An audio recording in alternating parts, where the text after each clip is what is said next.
Bonsoir. Alors nous accueillons ce soir Francis Diébédo-Kéré. Je voudrais d'abord saluer la présence de nos invités du Burkina Faso, les deux sages du village de Gando, grands conseillers.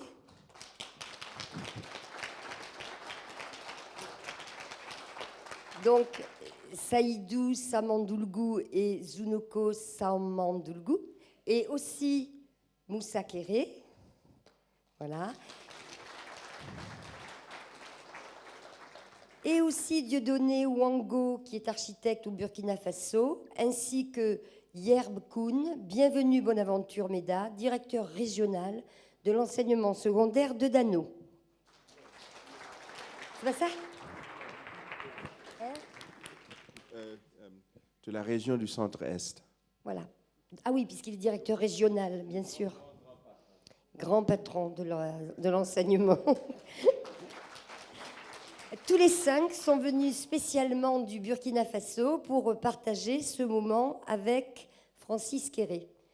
Je tiens à rendre hommage à l'équipe d'Arc en Rêve, tout particulièrement à Ludovic Gillon, qui est architecte et chef de projet pour cette exposition, aux côtés de Michel Jacques, Cyril Brizou, qui est designer et qui est également aux côtés de Michel Jacques pour la réalisation scénographique, sans oublier Nathalie Giraud, qui est stagiaire de l'École nationale d'architecture et du paysage de Bordeaux, qui fait son diplôme sur le Burkina Faso et qui a collaboré donc à nos côtés pour cette exposition. Et surtout, Joël Dubois, qui est responsable de communication à Arc en Rêve et la bonne fée de cette journée inaugurale. Et encore Michel Jacques, que vous connaissez, qui est directeur artistique, commissaire de cette exposition et scénographe. Et à toute l'équipe d'Arc en Rêve.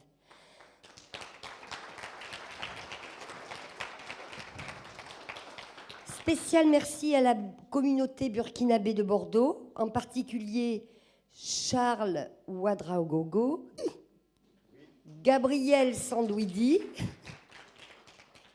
et à la Direction générale de l'aménagement de la ville de Bordeaux pour l'autorisation du film créé par Marc Barani et Christian Barani au moment d'Agora, à la Direction des relations internationales de la ville de Bordeaux pour nous aider à faire nos échanges avec le Burkina Faso, les visas, le transport des sacs de terre, et au Goethe Institut pour le prêt donc d'un des films de l'exposition.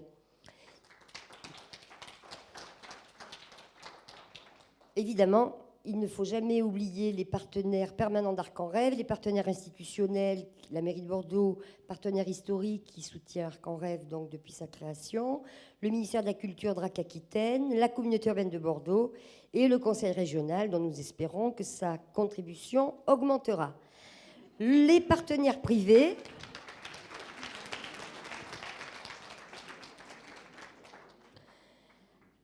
permanents d'Arc en Rêve tout au long de l'année, Aquitanis, la fondation d'entreprise de Bouygues Immobilier, Tolins Matéris Peinture, Texa.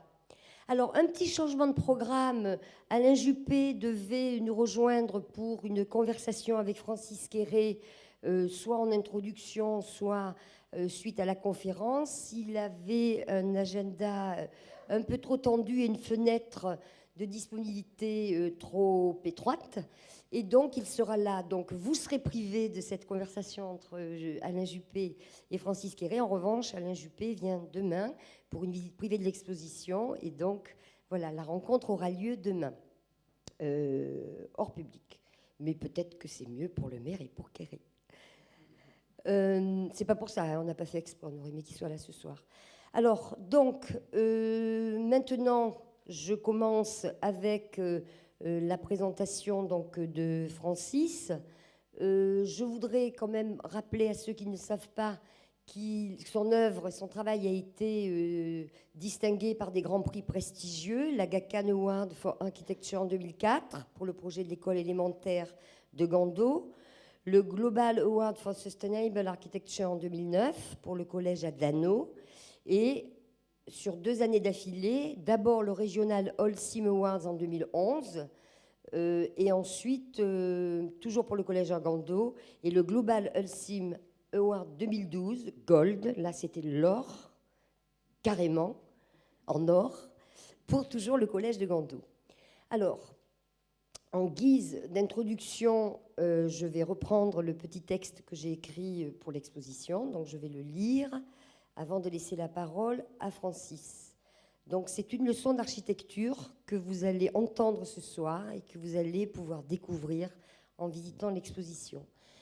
L'œuvre exceptionnelle de l'architecte Diébédo Francis Kéré se construit au Burkina Faso, dans son village natal. Apprendre à être autonome, telle est l'idée qui guide son travail. Soucieux des conditions climatiques et des situations locales, les projets qu'il conçoit à Berlin, son agence est à Berlin, sont réalisés sur ces terres, en Afrique, avec l'implication des habitants.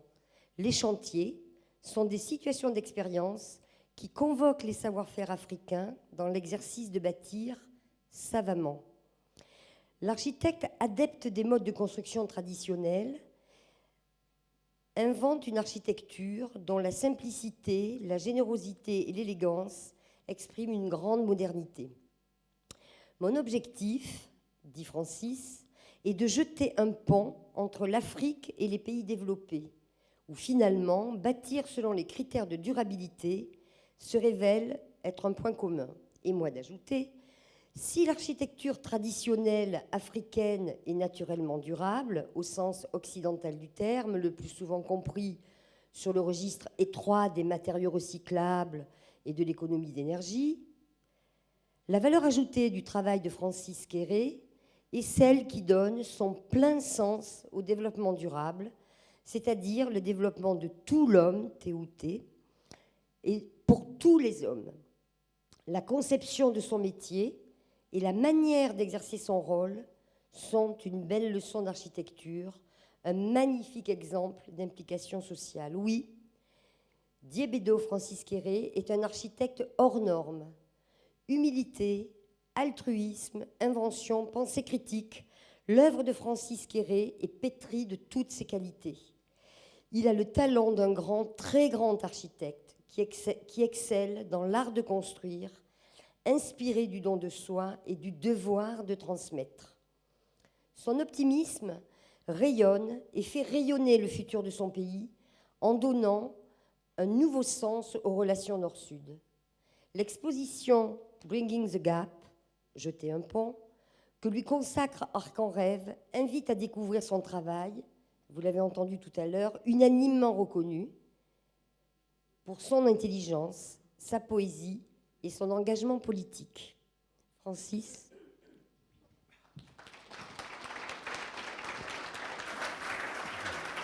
Merci, merci, merci, merci. Merci.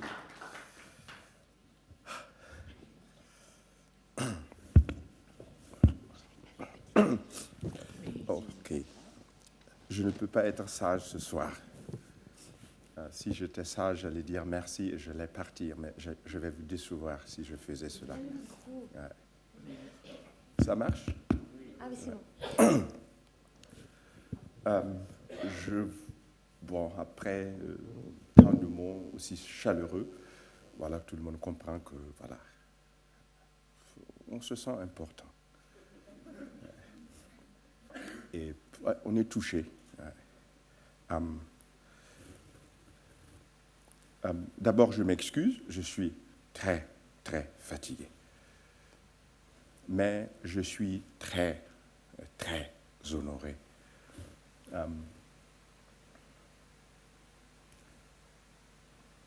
J'ai eu beaucoup de choses dans ma vie, des reconnaissances de ce que je fais, mais lors de cette occasion, on m'a fait un très, très beau cadeau, celui de faire venir des gens de mon village, des activistes, des gens qui, à travers leur sagesse, ont accompagné ce travail, l'ont accepté, comme vous verrez plus tard, mais aussi un architecte qui sait que notre façon de faire n'est pas juste, mais qui est au Burkina et qui se bat, je parle de Wango, mais une autorité qui a compris l'importance de ce travail et l'impact social pour le village et qui a décidé de lui offrir un collège. Voilà, donc ce soir, c'est le plus beau cadeau qu'on puisse me faire pendant ce travail en faisant venir ces personnes. Sachez que j'ai eu beaucoup de prix, mais le plus souvent, ce qui était bien, j'ai pu être invité avec quelques éléments de mon cabinet de Berlin, mais mon village n'a jamais été aussi présent. Donc je suis très touché pour cela. Elle est partie? Ok. C'est une vraie Africaine.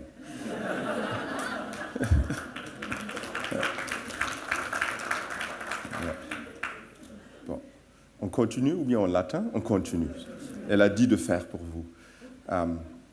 Voilà. Donc, aujourd'hui, je suis aussi touché parce que je vois parmi vous beaucoup de gens qui viennent de l'Afrique. Depuis que je suis arrivé ici cet après-midi, je me sentais déjà à la maison. Ouais.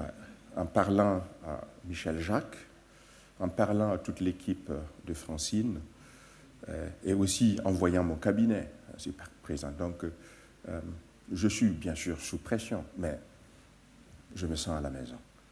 Ouais. Bien de fois, quand je fais une conférence, je peux compter vraiment, je ne dépasse pas le chiffre 2 de voir des gens de l'Afrique qui n'ont vraiment pas d'accès sur ce travail, qui ne connaissent pas ce travail. Donc, cette exposition est aussi importante pour moi. Si elle était là, j'allais lui demander pour dire merci, parce que je vais oublier plus tard, parce que j'ai apporté un petit cadeau pour elle, mais Michel Jacques est là. Voilà. Et où est Joël? Joël, elle est partie aussi, c'est une vraie Africaine.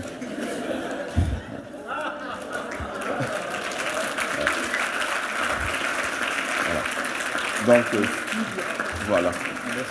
Merci. Merci.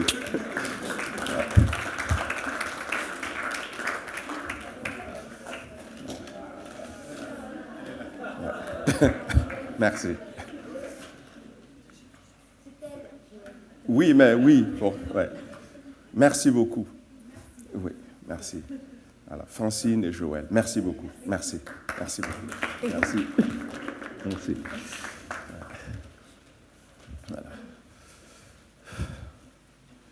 Voilà.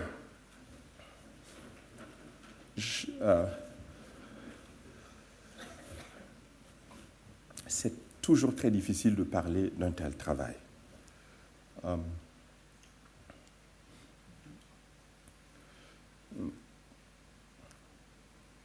Ce n'est pas un travail qui naît dans un cabinet d'architecture seulement. C'est un travail qui naît, c'est un processus. Voilà. Et ce n'est pas toujours facile. Donc je prie de m'excuser si vous ne voyez pas de jolis dessins ce soir ou de photographies qui montrent une certaine beauté. Voilà. Mais peut-être à la fin de ma conférence, si quelqu'un s'intéresse, on peut passer dans mon cabinet à Berlin. Je sais aussi faire de jolis dessins. Voilà. Et si je ne suis pas à mesure, j'ai une équipe qui travaille avec moi. Ok, je vais essayer de vous montrer ce que je fais, tout simplement.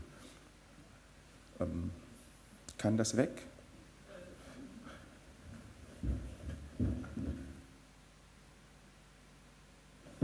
Attention. Voilà.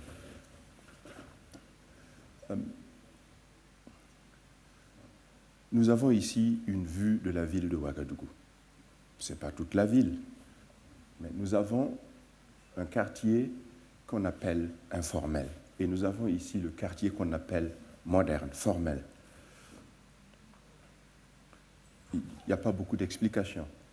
Les gens viennent à Ouagadougou chaque jour, ils s'installent, ils cherchent un travail et ils construisent eux-mêmes leur maison et ils s'y installent. Et c'est ainsi que les gens construisent. Ils n'ont pas besoin de l'État, ils n'ont besoin de personne, même pour créer des emplois. Ils font tout eux-mêmes. mais nous appelons cela informel. Nous avons un rêve en Afrique. Et ce rêve, c'est de copier votre mode de vie, votre façon de construire. Cependant, le plus souvent, il nous manque les moyens de reproduire votre rêve, votre façon de faire. Il nous manque aussi le savoir-faire pour cela. Parce qu'au Burkina, nous comptons aujourd'hui plus de 80% d'analphabètes. Aujourd'hui, à l'ère de l'Internet et du téléphone appelé iPhone et plus, voilà, nous sommes une nation qui manque de chercheurs, parce que l'éducation est quelque chose qui est toujours rare au Burkina Faso. Bon. Nous avons des architectes, bien sûr, qui sont formés ailleurs, et ce qu'ils font, ils construisent des maisons comme celle-là, où vous avez besoin d'un climatiseur pour pouvoir vous y installer. Inutile de vous dire que ça, ce n'est pas la solution adaptée pour un pays qui compte parmi les plus pauvres du monde. Comme je dis, depuis longtemps, notre ambition, c'est reproduire votre façon de vivre. Indépendamment de Francine, de Michel Jacques et de toute l'équipe, j'ai trouvé cette photo quand j'étais hier toujours à Boston. C'est sur l'urbanisation de Ouagadougou. On a essayé de reproduire votre façon de vivre. Cependant, si vous êtes à Ouaga, vous allez voir que nous vivons vraiment dans un village. Parce que nous avons besoin de la communauté. Et on s'impose un mur qui ne fait pas partie de la culture. Inutile de vous dire que le vrai rêve, c'est Paris. Le rêve à Ouagadougou, c'est Paris. C'est la tour Eiffel. Et on la reproduit de notre façon. C'est ce que nous rêvons d'avoir chez nous. Et ça, c'est la réalité au Burkina Faso aujourd'hui. Les autorités se battent pour installer l'infrastructure nécessaire dont la population a besoin. Par exemple, ce n'est pas tout le monde qui a de l'eau potable à la maison. Pour avoir de l'eau, il faut avoir des vases comme celle-ci pour garder l'eau à la maison. Je voudrais que vous découvriez comment un village africain est. Ce n'est pas directement Gando, mais Gando est similaire. Nous avons une concession, nous l'appelons la concession, c'est la cour traditionnelle, et une petite, une moyenne et une très petite. Dans une concession, il y a toute la génération qui habite. On n'a pas besoin de jardin d'enfants. Et le plus souvent, on n'a pas besoin d'école. L'école, c'est quelque chose de moderne, que nous avons adapté à travers la colonisation par la France. Et on vit de l'agriculture. Et ce sont les champs autour des concessions qui nourrissent la population. En cas de conflit, on peut déménager. On se lève, on dit, par exemple, ici, je le sais parce que j'étais là-bas, ce monsieur se sentait sous pression dans la concession de ses ancêtres. Et il a déménagé. Regardez, il veut fuir la pression et il vient s'installer juste à côté. Ce que je veux vous dire, c'est que vivre au village, c'est le soutien de toute la communauté. Il n'y a pas d'assurance maladie. Il n'y a pas d'assurance retraite. C'est la communauté, cette assurance. C'est la façon de vivre dans un village africain. Et l'architecture est pareille. Je suis de votre avis que ça, c'est très beau. Mais croyez-moi, pour arriver à cette architecture, on n'a pas longtemps discuté sur la table. On a démarré et on a fait. Et c'est de l'architecture de terre. Comme j'ai des gens de Gando, je vais dire, ça c'est la concession de Gongi.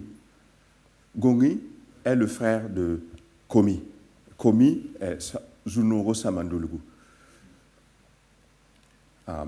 Et comme je dis, la concession, on se sent sous pression, on divise la concession. Son jeune frère a quitté la concession parce que la concession a grandi et il s'est installé. Et moi, j'ai passé le temps à documenter ce qui se passe avec cette concession. D'abord, on a construit et il fallait protéger les maisons.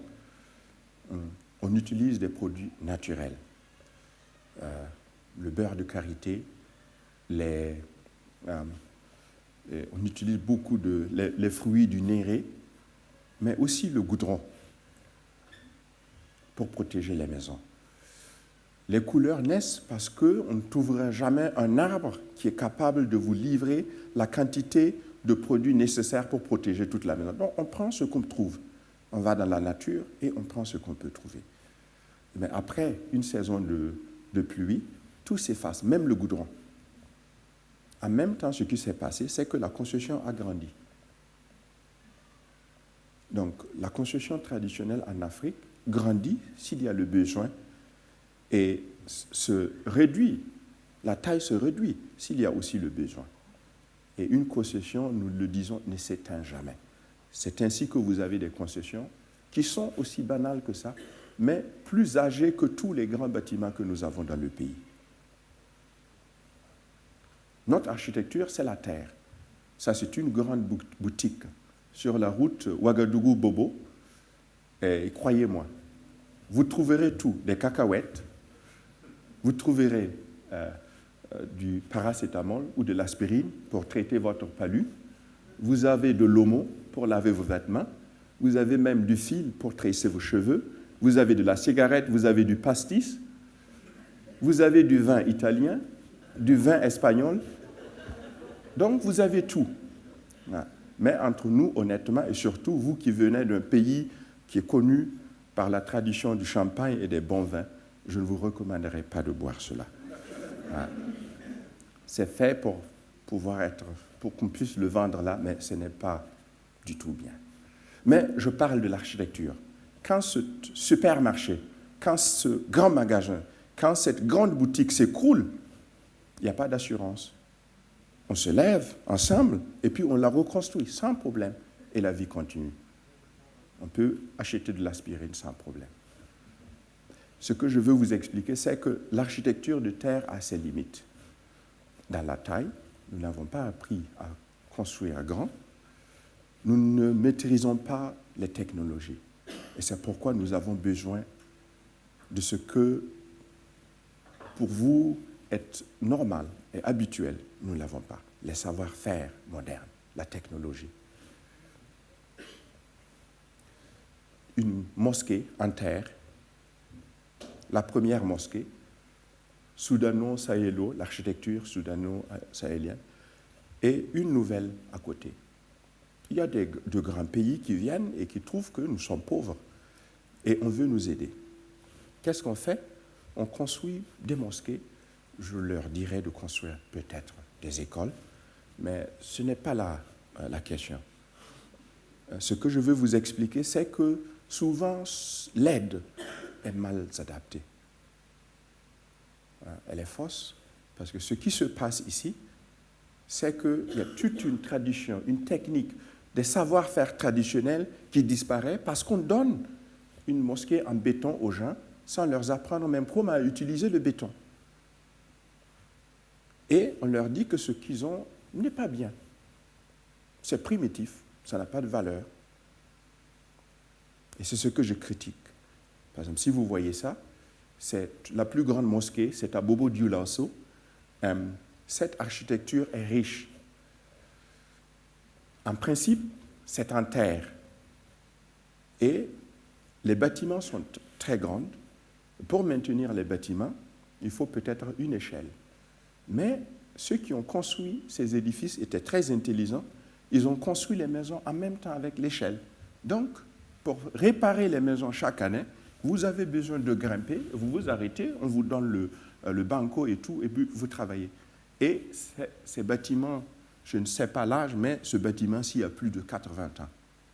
Et même le bois. En donnant une mosquée en béton à ces gens, on leur apprend que ce qu'ils possèdent, ce qu'ils savent faire n'a pas de valeur. Et c'est ce que je critique. Et c'est pourquoi je dis que nous, notre culture, nous la rejetons et on vous copie.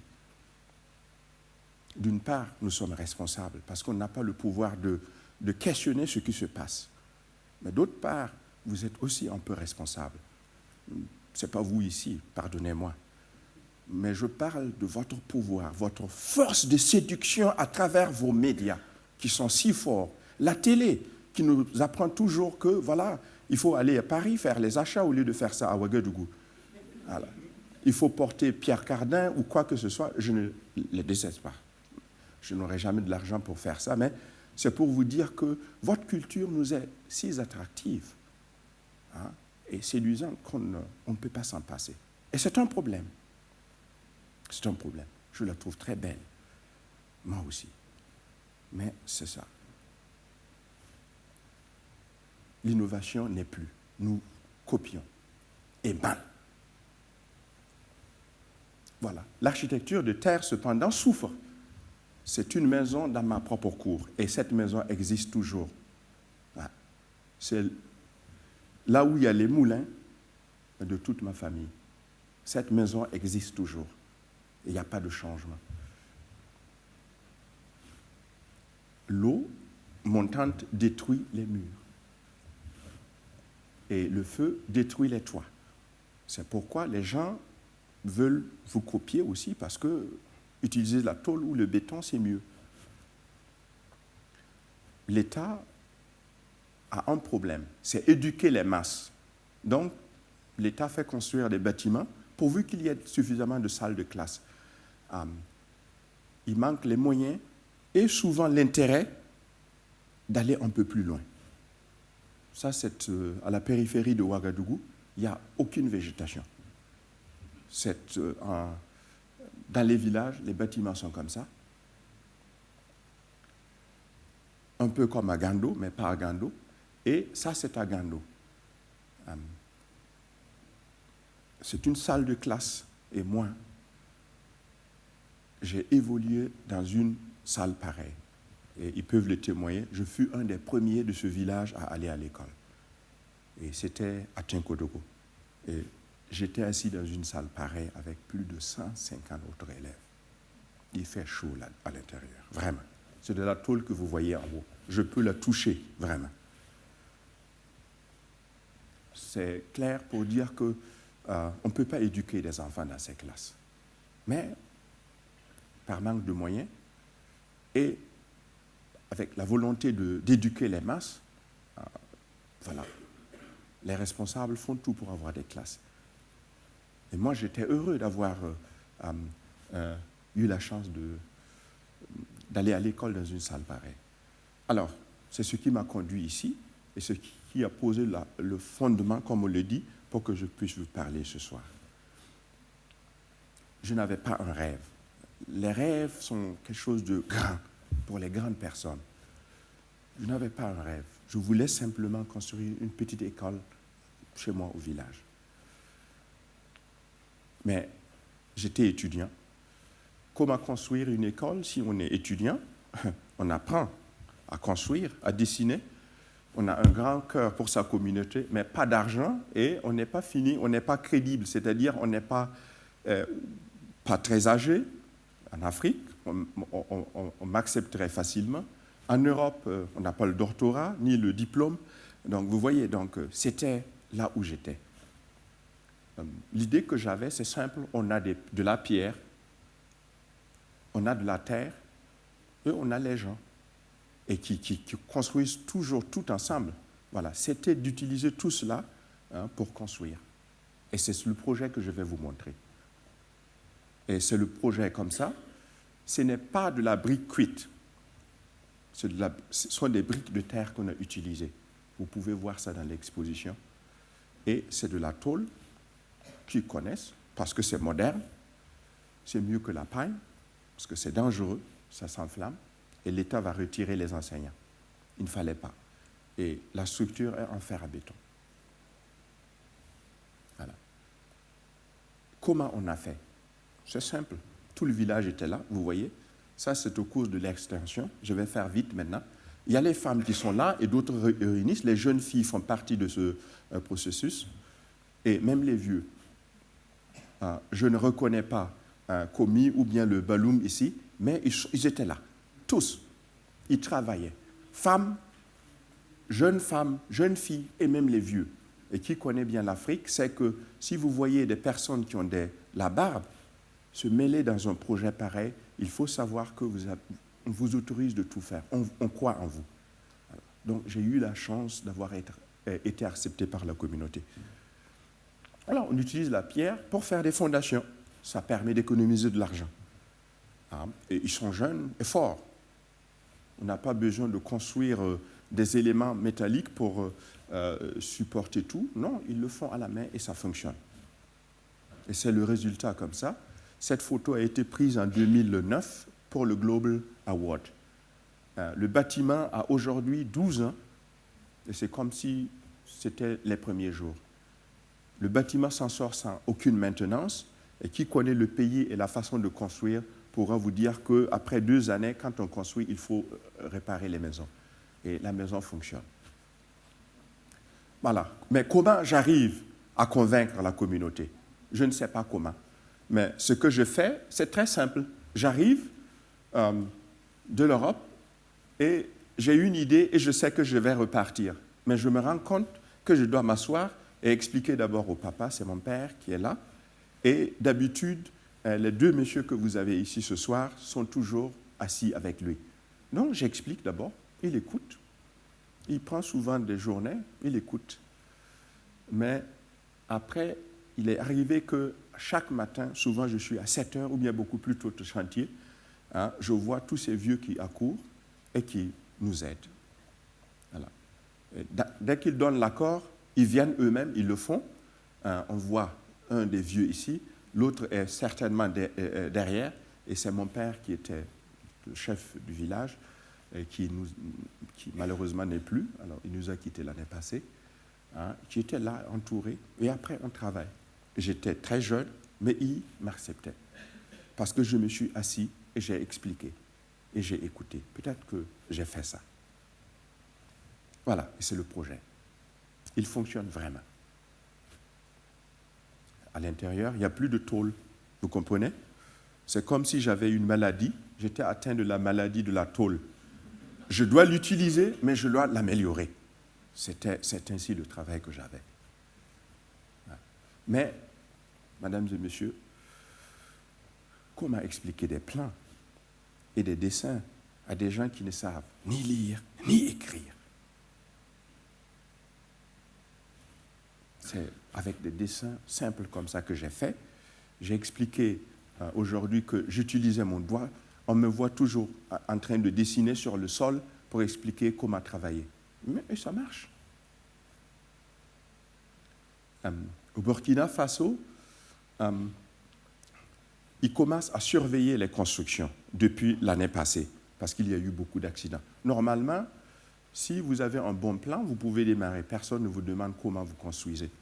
Mais au village, il faut convaincre les gens. Il faut gagner la confiance des gens. Et comment je fais cela? Je construis avec un groupe de jeunes, d'abord une maquette, 1 sur 1. De là à là, ça fait 9 mètres. Et ce sont les mêmes briques que vous avez déposées dehors que j'utilise pour faire ça. Et je saute. Voilà. Je suis le premier sur le toit. Et les autres viennent, un après l'autre.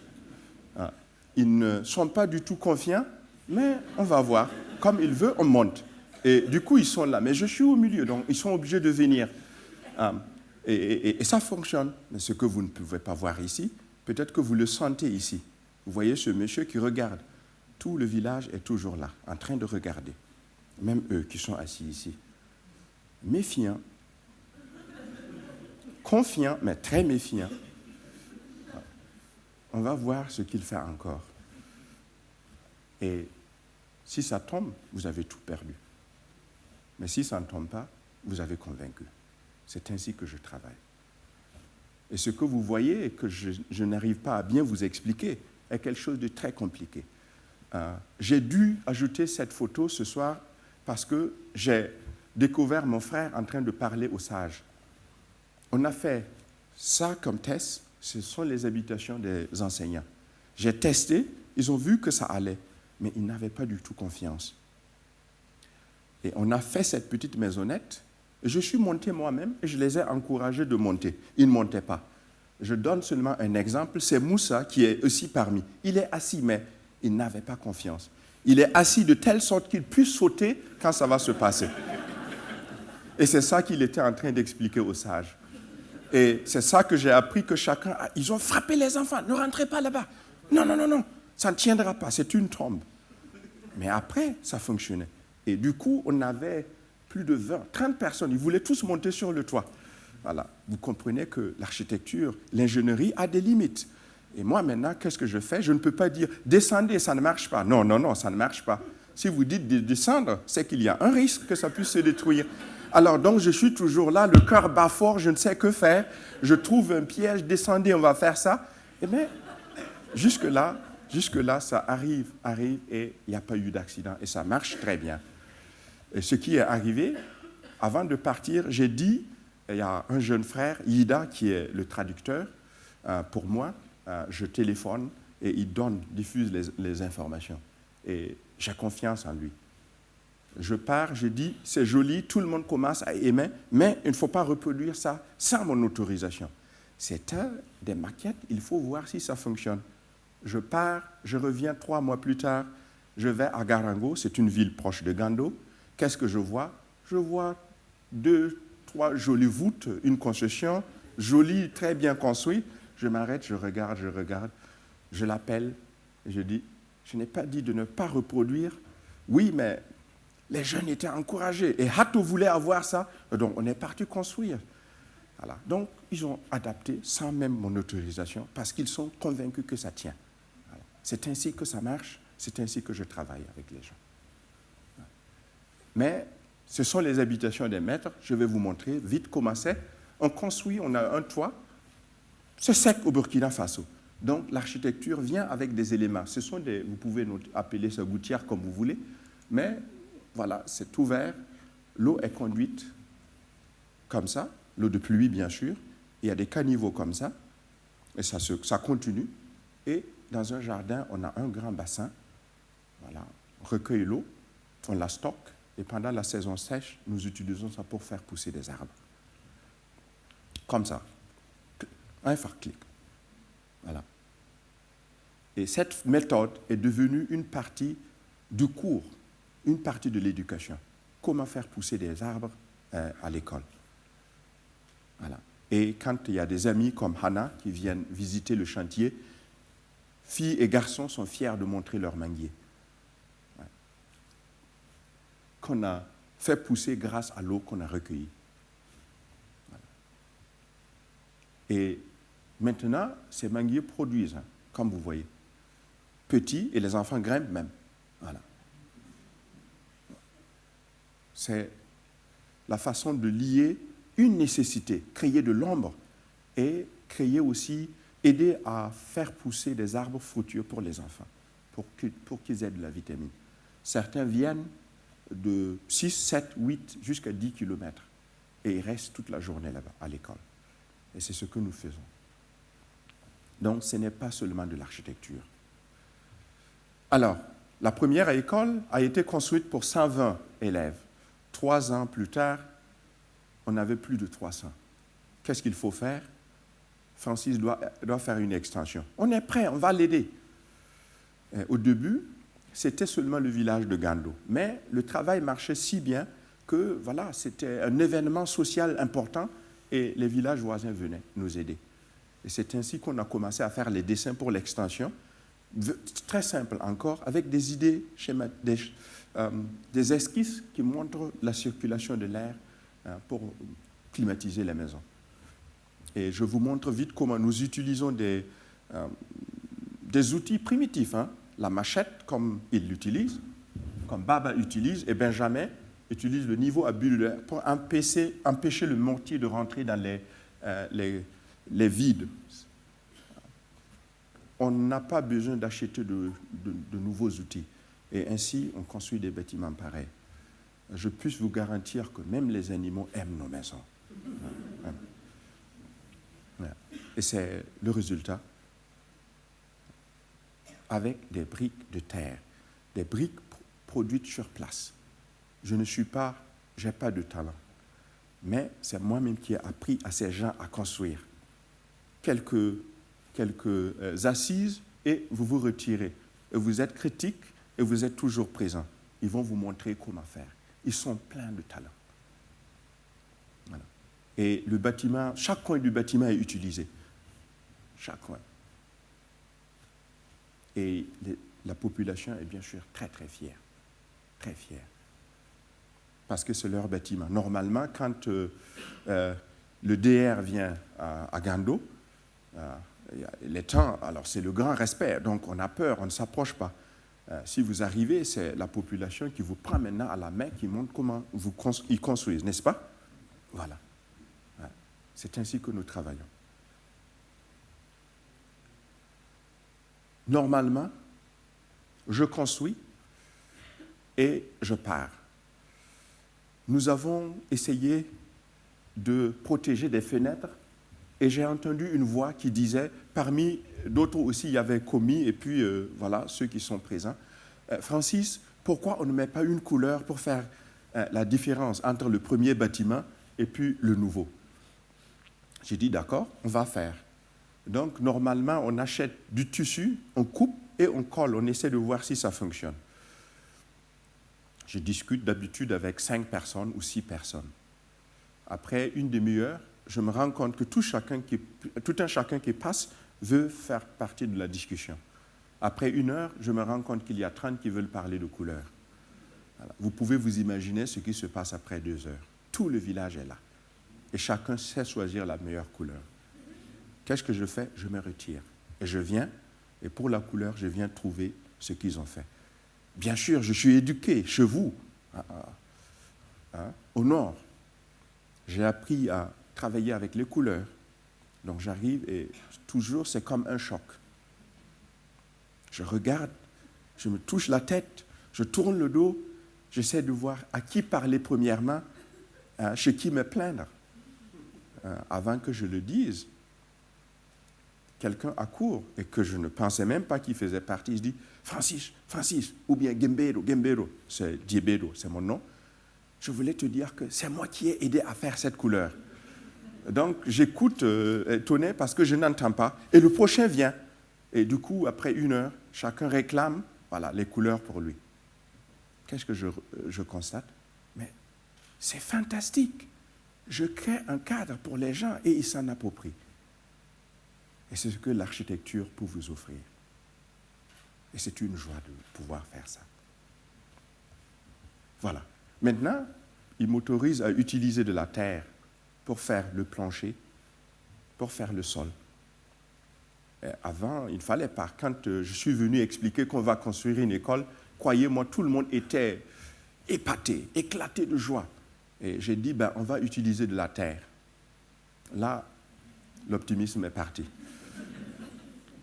Et c'est Moussa qu'ils viennent voir. Dis à ton grand frère, là, qu'il faut qu'il laisse ses amis allemands partir. Et on va construire en béton. C'est mieux. C'est quelque chose de français. Il faut que ce soit solide. Voilà. Et c'est ainsi que ça se passe. Et quand le succès a permis maintenant d'utiliser de la terre. Et pourquoi la terre? C'est simple. Vous pouvez économiser de l'argent. Parce que la population sait faire ça. Ça ne coûte rien. Peut-être 30 kilos de riz et de haricots pour midi, et c'est fini. Regardez ce qu'on en fait. Et les femmes sont les maîtres, vraiment les maîtres de ça. Il y a les jeunes, bien sûr, que vous voyez qui sont en queue, arrêtés comme ça, avec un bois, pendant plus d'1 heure. Et après, les mamans viennent, et vous voyez un conflit qui naît. Voilà. Les jeunes veulent continuer parce que le rythme du tam-tam les mobilise. Et les mamans disent, dégagez, dégagez. Qu'est-ce que tu connais? Est-ce que tu sais faire de la terre? Vous entendez ça? Et je suis toujours fier parce que je dis, ils n'ont pas besoin de moi. Et ils continuent. Et les femmes sont courbées comme ça. Au rythme du tam-tam de Kuyombo, voilà ici, de Samba Ali, et de tout le village, et qui encourage. Et ça travaille. Et comme vous voyez, et les femmes sont les 20 mètres, elles arrosent. Elles savent comment, elles savent quelle terre. hein, et après viennent les polisseuses. Et regardez, c'est dans un bâtiment moderne. Et on polit des heures et des heures. Et ce n'est pas de l'eau, ce sont les doigts, c'est la sueur qui coule. Et après, vous avez ce résultat. Permettez-moi de vous dire que ce n'est pas Photoshop, parce que je crois que vous me croyez. Voilà. C'est ça le début. Et c'est ce que nous pouvons faire. Et c'est ce que nous faisons. Et voilà, on n'a pas besoin d'acheter du ciment, ni d'autres matériaux. On utilise ce que nous avons. C'était le début des travaux à Gando qui se sont évolués jusque-là. Maintenant, il y a des fondations qui disent, il fait du bon travail, on veut faire son travail, on veut qu'il fasse un projet pour nous. Ce projet qui est venu au fond du cœur commence à nourrir une partie de ceux qui ont commencé à faire les travaux avec moi. Et ça, c'est Dano, un exemple. On nous a invités à faire un collège, l'extension d'un collège. Et dans cette zone qui s'appelle Dano, dans cette ville qui s'appelle Dano, ils ont la tradition d'utiliser la latérite pour travailler. Et la latérite est extraite comme vous voyez, avec des jantes de vélo ou bien de mobilette, des restes qu'ils prennent seulement, ils cassent, ils coupent et ils grattent. C'est mou. Et dès que vous l'extrayez, c'est comme ça. Et nous, on avait l'idée de retailler ça pour faire des murs comme ça. Voilà. Et ça, c'est une petite partie de mon équipe. Hannah Med, elle parle allemand. Ouais. Pardon. Ça, c'est Kabila, au début des travaux. Vous avez besoin de quelqu'un comme lui. Il a le temps, vous avez peu d'argent, c'est lui qui va faire les achats. Il sait négocier. Je n'ai pas le temps pour le faire, je dois diriger le groupe d'orchestre que j'ai devant moi. Et lui, il fait. Vous avez besoin de quelqu'un comme lui. Il négocie, il réduit tout et vous pouvez construire. On a Baba, qui est le maître maçon, Baba. On a Amédée, on a Justin, on a le fils de Baba, on a aussi Kuyombo, on a Benjamin. Si vous allez au village, vous allez voir une grande partie de ceux-là. Mais aujourd'hui, j'aimerais dire que Kuyombo, qui est aussi là, est toujours une force dans mes projets. C'est quelqu'un qui joue. Quand nous commençons les travaux, il faut quelqu'un pour mobiliser les gens. Et au rythme du tam-tam, c'est vrai, vraiment. C'est exotique, mais c'est ce que nous faisons. Il appelle. Et si vous regardez les femmes ou bien les hommes venir, vous allez voir qu'ils ont un instrument donné. Je ne sais même pas comment ils les appellent. Mais ils les appellent et les gens viennent avec l'instrument qu'on veut pour travailler ce jour. Et Kuyombo, c'est quelqu'un de fantastique. Et aujourd'hui, ou bien après avoir vu beaucoup de photographies, voilà, dès qu'il voit qu'une caméra approche, il enlève ça pour montrer les muscles. Et c'est ainsi que nous travaillons. Voilà, chacun apporte son petit truc pour notre travail. Et ça marche. Voilà. Voilà. Ces jeunes ont pu travailler à Dano pendant 1 an. Ce qui est important, pendant cette année-là, ils ont pu acheter des vélos et d'autres se sont mariés. Vous allez dire que mariés,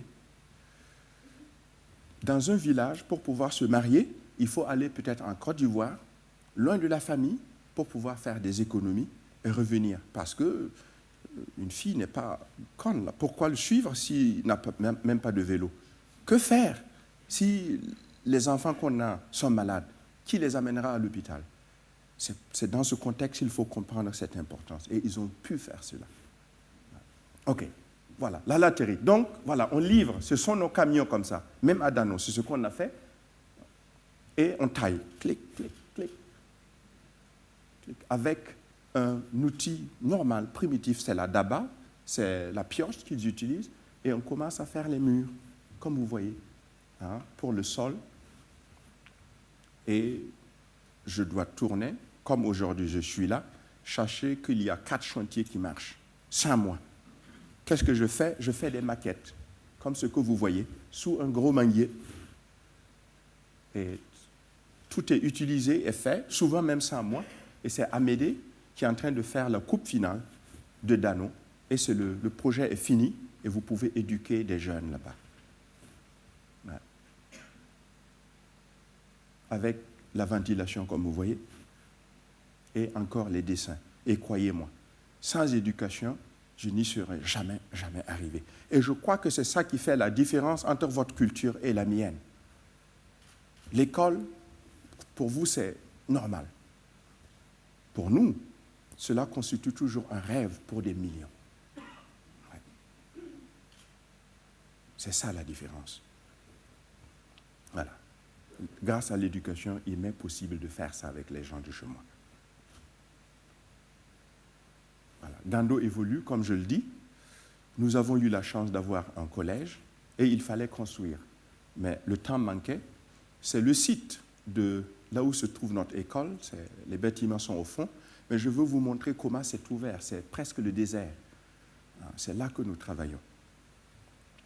Il y a un plan. L'idée ici, c'est de créer un oasis. Voilà, en formant le paysage, pour créer un site vraiment où les jeunes peuvent rester toute la journée et travailler. Il y a des plans, bon, je ne perds pas le temps. Cette idée, tout ce qui a été fait pendant les premiers bâtiments, tout ce qui a été appris est introduit ici pour créer cet oasis. Très important, recueillir l'eau. Et comme je dis, il y a le dessin, mais il y a un processus. L'eau coule lentement et fait pousser de la végétation. L'air passe par la végétation, filtré, et passe par le bas et rafraîchit les bâtiments. C'est l'idée qu'il y avait. Et ça se développe, bien sûr, comme j'ai dit, c'est un processus. Je suis un peu long, mais je crois que j'ai été tellement introduit et bon, je dois peut-être expliquer. Ici, c'est simple. Si vous avez des installations sanitaires, quoi que vous mettez, vous avez des tuyaux. Voilà, c'est prévu d'installer des tuyaux pour que l'eau goûte, goutte par goutte. Quand ça va boucher, vous pouvez oublier le projet. Mais si vous associez ça avec des jarres, et vous apprenez aux jeunes et aux enseignants à remplir les vases, ça fonctionne. Dites à l'enseignant de rougir les yeux et les jeunes vont remplir les vases. Et ça marche. Appelez les parents d'élèves et dites-leur qu'on a besoin de l'eau pour les jarres seront remplies. Mais pour le tuyau, ils vont attendre un plombier. La plomberie, c'est quelque chose de rare au Burkina. C'est une grande richesse, c'est quelque chose de nouveau.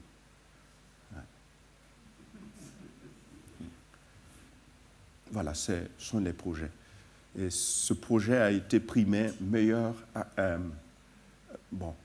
lauréat du Global Holcim Award en or, ce qui est beaucoup pour un architecte comme moi. 200 000 $, voilà, sont en train de couler à Gando grâce à ce prix. Voilà. Voilà. Je fais maintenant vite. Voilà, ce sont des dessins, des animations. Mais il faut travailler.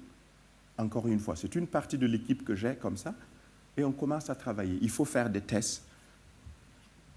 Voilà. Merci. Voilà. Donc, on fait des tests. On essaie de couler la terre. On passe de la petite brique à des modules beaucoup plus gros pour voir ce qui va se passer. Donc, il faut tester. Vous avez des fissures, vous avez l'eau qui nettoie tout. C'est pourquoi les projets durent chez moi. Il faut tester. Je ne dois pas échouer. Et quand ça marche, on commence à travailler. C'est ainsi qu'on travaille. Voilà. Un clic. Voilà. Et la démonstration que ça fonctionne est toujours partie prenante du projet. Il faut toujours monter et montrer que ça marche. Voilà. Pour ce projet, ce qui est important, j'ai développé un moule, 2 faces, plus peut-être un champ que vous voyez, voilà. Et on a besoin de 8 personnes pour placer ça, et ils n'ont plus besoin de moi. Je pars, et ils font. Regardez comment ils le font. il place, et à l'intérieur, il place, il fixe le côté, voilà, il cale tout, et ils peuvent commencer à couler. Ils n'ont pas besoin de moi. Et avec la charrette, et ils poussent, Kouyembo fume, Benjamin est en haut, un jeune collégien, même un jeune collégien, qui fait partie de cette équipe. Dès qu'il revient du collège, il pose son sac et il fait partie. Et ils sont nombreux à faire ça. Et ça marche. Il faut vibrer et il faut attendre. Et souvent, il y a la pluie qui vient. Et c'est ainsi que ça vient. Vous voyez la pluie au Burkina, vous pouvez voir la pluie depuis 20, 30 km, sinon même plus venir. Vous la voyez venir.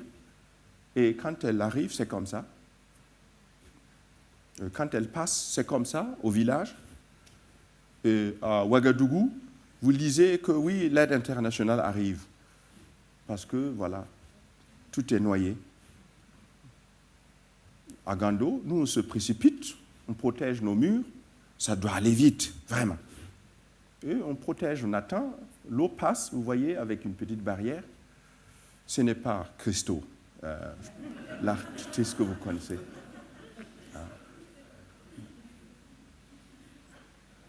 Voilà.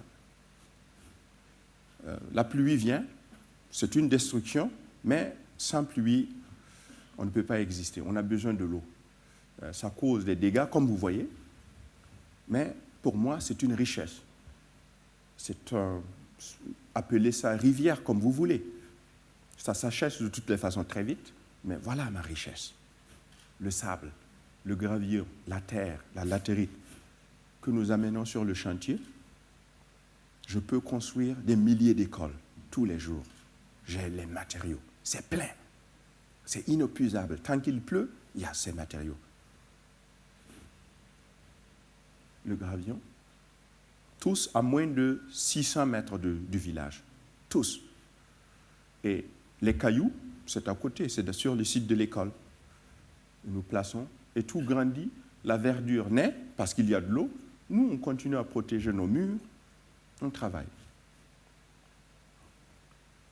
Voilà, on travaille. Ce module fait 3 mètres de hauteur, environ 2,20 mètres, comme ça. Et tout ce mur coûte 2 sacs de ciment. Voilà, comme ça. Je ne fais pas de la pub pour eux. On achète le ciment. Ils ne nous font pas de cadeaux. Mais ce petit tronçon de béton, qui fait aussi 2,10 mètres environ et 35 mètres de hauteur, coûte 1 sac de ciment. C'est ainsi aussi que j'apprends à mes parents, à ma famille, à la communauté, à avoir une relation avec l'argent et qui rentre dans le béton et dans les matériaux locaux. Voilà. Ça, c'est une autre partie du travail. Maintenant, il y a des institutions sérieuses qui viennent, qui disent pourquoi vous voulez faire un concours avec Renzo Piano ou bien avec des Anglais? Pourquoi n'appelez-vous pas Francis, des jeunes comme lui? Donc, je reçois un coup d'appel. Francis, on veut que tu participes à un concours international pour le parc de Bamako. Mais on a invité les gens. Ah ben c'est une chance, hein, il faut faire. Ah ben, vous grattez la tête et vous partez, vous faites. Vous remportez. Rendez-vous compte. Le petit Francis de Gando remporte un petit concours, un grand concours pour construire le parc national du Mali. Et il fait. Quand ce retour. C'est le palais du président malien. Les institutions viennent, les dirigeants viennent, ils partent. La population reste avec des besoins. C'est ce qui est important. Quand je construisais cela, j'ai un peu, à l'encontre de mon habitude, j'ai un peu essayé de dire au secrétaire de Son Altesse, je veux rencontrer le président malien. J'ai failli le dire et je me suis retenu. Ouais. Ce qui est bien connu aujourd'hui comme dirigeant et tout, demain ça n'existe pas. Mais la population est là avec les besoins. Voilà. C'est l'entrée. C'est un parc qui consiste sur 200 hectares. il y a des restaurants, petite complication, restaurant 5 étoiles dans un parc en Afrique, pourquoi? Mais pourquoi pas? Sur un rocher, une colline, mais pourquoi pas? Nous commençons à faire le projet, les murs avancent, tout le monde est content, Son Altesse est très satisfait, je reçois des lettres tous les jours, il est satisfait et il demande des plans. Ne dénoncez pas. Hein.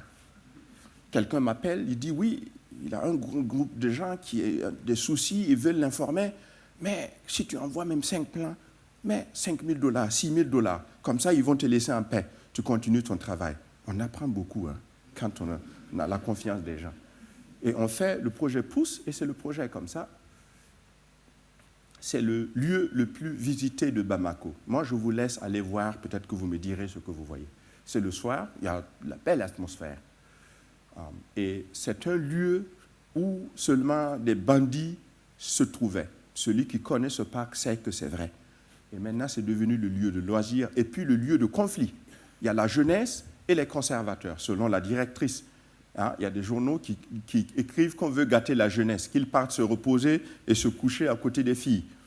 Et elle est très fière de ça. Elle dit, mais c'est ça, il faut qu'on évolue. Hein. Vous ne pouvez jamais définir la fonction de l'architecture. Il faut laisser l'usager définir. Et c'est ce qui se passe là-bas, si vous allez.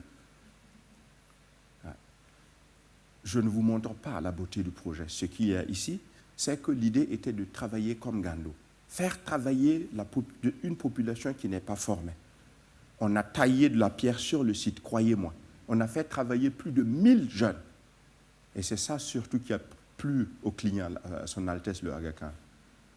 Des femmes, regardez, des femmes dans un pays musulman, hein, faire le carrelage, confectionner les murs. Et donc, pendant qu'on faisait cela, tout le monde était, je crois, trop fier de moi. Un soir, j'étais à Ouaga, je reçois un coup de fil. Francis, Son Altesse veut que tu partes à Mopti construire un petit musée, un centre communautaire. Et j'ai dit, ah, donc j'ai réussi. Donc je demande, mais quand est-ce qu'il veut inaugurer? Dans 4 mois. Donc j'étais irrité, j'ai rappelé encore, est-ce que c'est juste? Donc on m'a dit ça. Donc j'ai simplement et purement dit, je ne suis pas un supermarché. Et j'ai raccroché. 2 jours plus tard, quelqu'un dans la hiérarchie m'appelle, non, l'autre n'avait pas compris. Ce n'est pas que tu te mettes à beaucoup dessiner. On veut seulement le plan de Gando, tu n'as pas besoin de redessiner. J'écoute et je lui demande encore, mais quand est-ce que vous voulez inaugurer? Oui, lors du 50e du Mali, ce serait bien si on pouvait ouvrir. Je ne suis pas un supermarché. Alors, ça a continué comme ça jusqu'à ce que je me suis rendu compte que je devrais faire. Mais vous allez comprendre un peu ma détresse. Ça, c'est la grande mosquée de Mopti. C'est protégé. Et on vous demande de faire un bâtiment ici. Il n'y a pas de terrain à Mopti. Ils ont fait une digue artificielle et je devais y construire un bâtiment avec de la terre. C'était le petit problème qu'on avait. On a démarré, on a eu beaucoup de partenaires, de cratères qui ont travaillé avec nous. Je ne voudrais pas commencer à citer des noms. Alors, ils se sont mis, ils nous ont aidés. Et voilà le projet. Vite, voilà la mosquée. Et voilà. Mopti est bâti avec de la terre. Nous avons utilisé de la terre moderne qui contient de la latérite. Et voilà le projet. Il fallait le cacher, mais il fallait le faire visible. Il fallait qu'il soit très fort, il fallait qu'il soit un point d'attraction, mais il ne fallait pas qu'il gêne. C'est ce qui arrive toujours. Voilà. Je puis vous dire que je suis fier d'avoir construit un musée en moins de 4 mois. Bien sûr, je n'étais pas seul. Hein, la Fondation Aga Khan a beaucoup de capacités derrière. C'est ce que j'ai appris, c'est avec moi qu'ils ont pu faire leur premier bâtiment moderne. Voilà. C'est Gando, mais sophistiqué, avec des vitres. Ce qu'on a introduit ici, c'est un plafond, ce sont des voûtes, plafond de terre. C'est important pour un pays comme le Mali, où les grands bâtiments, comme les mosquées, sont construits avec de la terre et une dalle en bois. Le Mali, c'est presque le désert. Voilà. Donc, avoir introduit une infrastructure comme celle-là, un faux plafond en terre, est une grande innovation. C'est simple. On ne va plus couper les bois qu'on n'a pas pour faire ces maisons. On va utiliser cette technique. C'est sur ça qu'il faut juger l'importance de ce projet. Voilà. Voilà, c'est le petit musée de Francis avec tous ceux qui l'ont aidé à Mopti. Vous pouvez le visiter. Voilà. Pendant que je faisais tous ces projets, je suis en Afrique du Sud et quelqu'un me parle d'une opéra. C'est aussi l'évolution des projets de Gando ou bien de ma façon de travailler. Et bon, je n'ai pas compris, j'avoue. Il y a des thèmes, on ne veut même pas écouter. Vous connaissez l'Allemagne. Si un Allemand venait vous dire qu'il veut faire un projet culturel associé à l'art et à la culture, il y a de quoi se poser des questions.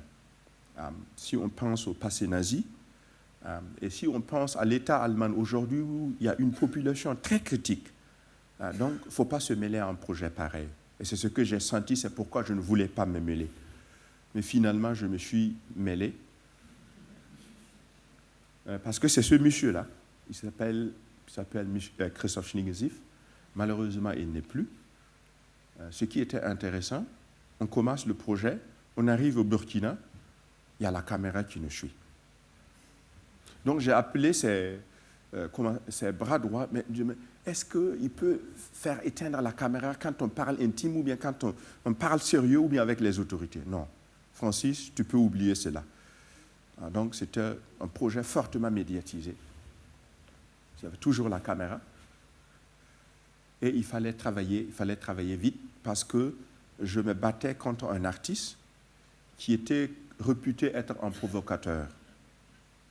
En Allemagne, un enfant terrible. En Allemagne, qui du coup n'avait plus le temps. Et vous pouvez lire sur lui, vous allez voir, il a fait des trucs, mais c'est un artiste qui fait de l'éphémère. Et le conflit, l'architecte a besoin de fondation. L'architecte a besoin de travailler avec des gens pour réfléchir sur ce qu'il est en train de faire. Est-ce que ça va fonctionner? Mais lui, il voulait que demain déjà on inaugure. C'était le conflit et il fallait que ce soit un projet réussi parce que toute la presse l'attendait, parce que lui-même a attiré toute la presse. Voilà. Donc c'était la pression et il n'avait pas le temps. Peut-être qu'on a fait un beau projet, j'ai beaucoup appris en tout cas. Voilà. Avant qu'on ne commence à dessiner, il m'appelle et il me dit que oui, Francis, on m'a offert une scène, toute une scène. Les Talons d'Or, c'est un théâtre parfait qui a été développé en Allemagne où ils ont utilisé ça une seule fois et ils ne pouvaient plus construire ça ensemble. Donc on lui a fait cadeau. Et il dit que oui, on va l'amener au Burkina. Et j'ai dit, ce n'est pas bien, Christophe. Tu voulais avoir Gando, mais j'utilise la terre, tout ce qu'il y a sur place pour faire. Ah oui, je te comprends, oui, je comprends, oui, on ne va pas faire. Le lendemain, les conteneurs étaient déjà en route sur Ouagadougou.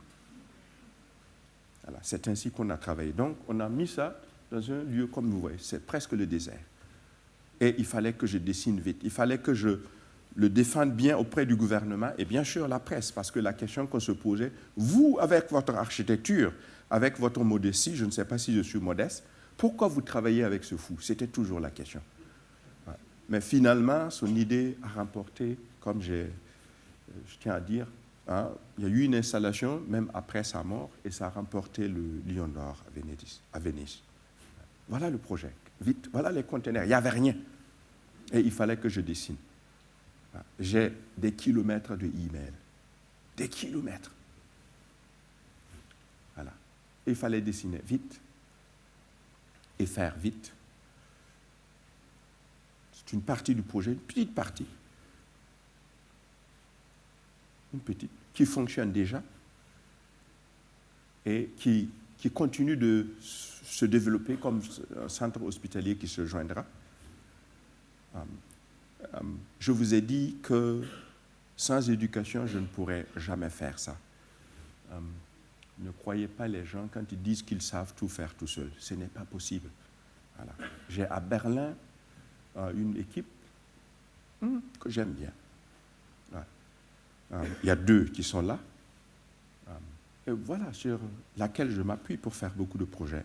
Je travaille aussi en Chine, vous croyez. Mais ça, c'est une autre histoire. Si Francine m'invite la prochaine fois, je parlerai plus de cela. Voilà mon équipe à Berlin qui m'aide. Et on a même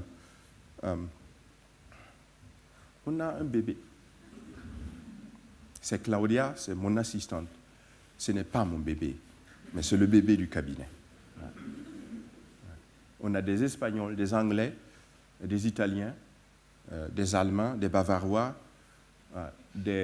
voilà, tous ensemble. Aujourd'hui, je suis demandé en Europe, aussi pour des concours, parce que je ne fais pas de concours si je ne suis pas payé. Je ne peux pas le faire.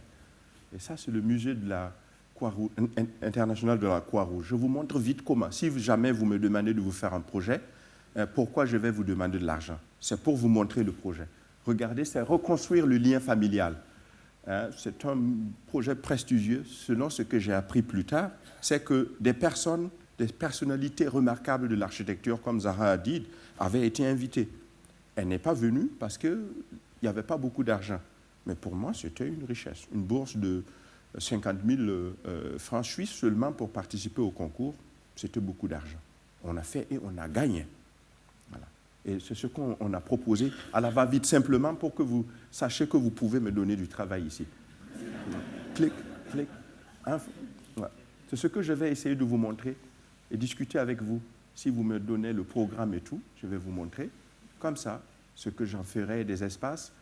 Et je vais essayer d'utiliser de la terre, du bois, tout ce que vous avez ici. Comme ça, créer des espaces où vous êtes seul, ou bien une tour pour évoquer l'inutilité des guerres. Ce sont les enfants du Rwanda, donc c'est une tourette qui a... Est-ce que je peux avoir de l'eau? Merci. Ah oui. Voilà, c'est une tourette qui a 9 mètres et c'est vide. Et si vous approchez, vous voyez les photos qui vont, c'est l'éternité. C'est pour montrer l'inutilité des guerres. Voilà. Bon, ça aussi c'est un autre thème. Je préfère finir mon travail par Gandou. C'est ainsi que je travaille avec l'équipe. On mesure et tout le monde est là. Certains regardent, mais il faut des dessins pour commencer. Voilà. Et j'explique beaucoup. Ou bien je dessine avec les doigts. Et je regarde ce qui se passe, ce qui existe, ce que les gens font eux-mêmes. Par exemple, la poterie qu'on trouve là, faite par les femmes, on transporte avec des charrettes, ou bien par les femmes du village, quand on a besoin d'un grand nombre, ou bien un petit groupe, une petite équipe fait continuellement, et on amène ça à l'école. On dépose et les enfants regardent, tout le monde regarde, les écoliers regardent, ils sont curieux, qu'est-ce qu'ils inventent encore? Voilà. Et je commence toujours moi-même, c'est du fer à béton, je veux marquer, ou bien j'utilise le mètre. Il ne faut pas acheter un instrument spécial. Vous savez pourquoi? Si ça se gâte, on va attendre que vous ameniez cet instrument-là, parce que c'est cet instrument qu'il a utilisé. C'est pourquoi j'invente tous les outils. Je ne peux pas inventer un bic, mais le reste, je fais. Parce que je ne peux pas inventer un bic, j'utilise mes doigts sur le sable. Voilà, et on coupe, comme vous voyez. Si ça marche, je vais à la production industrielle, comme vous voyez. Et on dépose ça sur le toit, et on coule. Je ne parle pas d'architecture durable, je ne parle pas de matériaux durables, ou bien de faire travailler les gens. C'est ce que vous voyez. Je fais simplement. Je prends ce que j'ai et je travaille avec. Donc, excusez-moi si je ne vous parle pas intellectuellement de ces thèmes. C'est à vous de voir si c'est durable ou pas. Voilà. Et voilà. Et voilà, je crée de la ventilation. C'est l'extérieur, c'est la peau externe. C'est une bibliothèque. Mais ce n'est pas une bibliothèque. C'est un lieu où on va déposer des livres. Et les enfants vont s'asseoir, et même les adultes, et emprunter les livres et lire. Voilà. Ils vont s'asseoir, ils vont même se coucher, comme ils le font au village, comme leurs parents le font. Et tout ça au service de l'éducation, peut-être de l'architecture. Merci beaucoup. Merci. Merci beaucoup. Merci. Merci. Ouais. Merci beaucoup. Merci. Merci. Merci. Merci. Merci. Merci. Merci.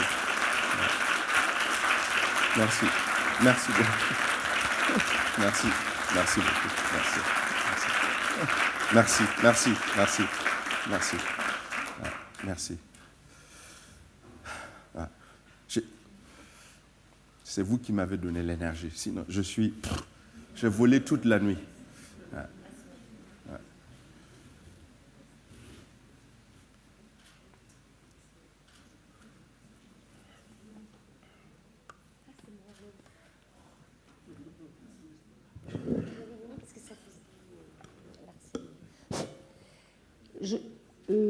S'il y a des questions à poser, si vous avez des questions, j'ai pris le micro pour que les gens sur les mezzanines m'entendent. Francine, oui, j'ai oublié. Comme tu n'étais pas là, je n'ai pas pu faire. J'amenais des cadeaux, toujours.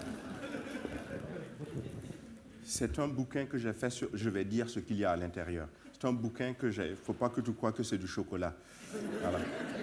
Que ça vienne du Burkina jusqu'ici, ça va se fondre. Et dans Air France, ça va se reformer, mais il n'y aura pas de goût. Mais j'ai fait un petit livre que j'ai fait moi-même dans mon cabinet avec l'aide de mon équipe, pour toi et toute ton équipe. Merci.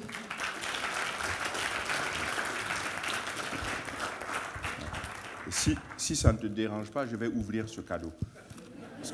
Parce que je tiens à partager avec toi. Ouais.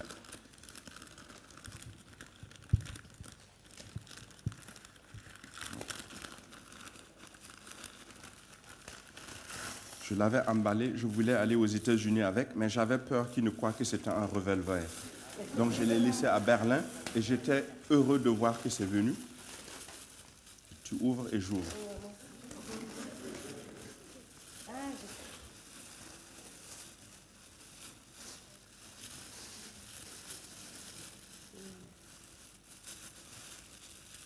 Voilà.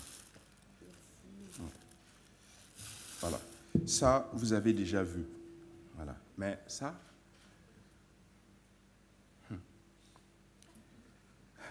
tu sais ce que c'est?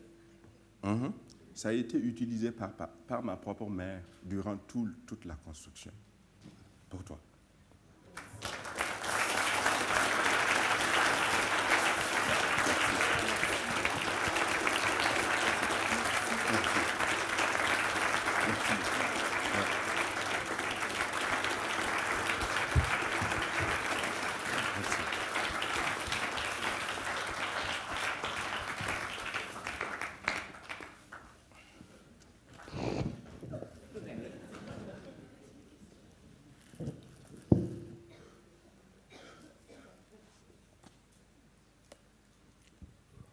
Est-ce qu'il y a des questions?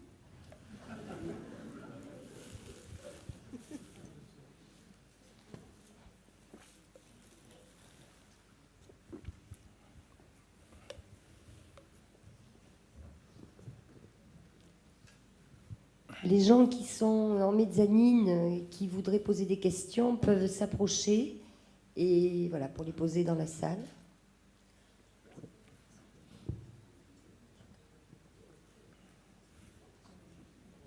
Faut que je me mets où?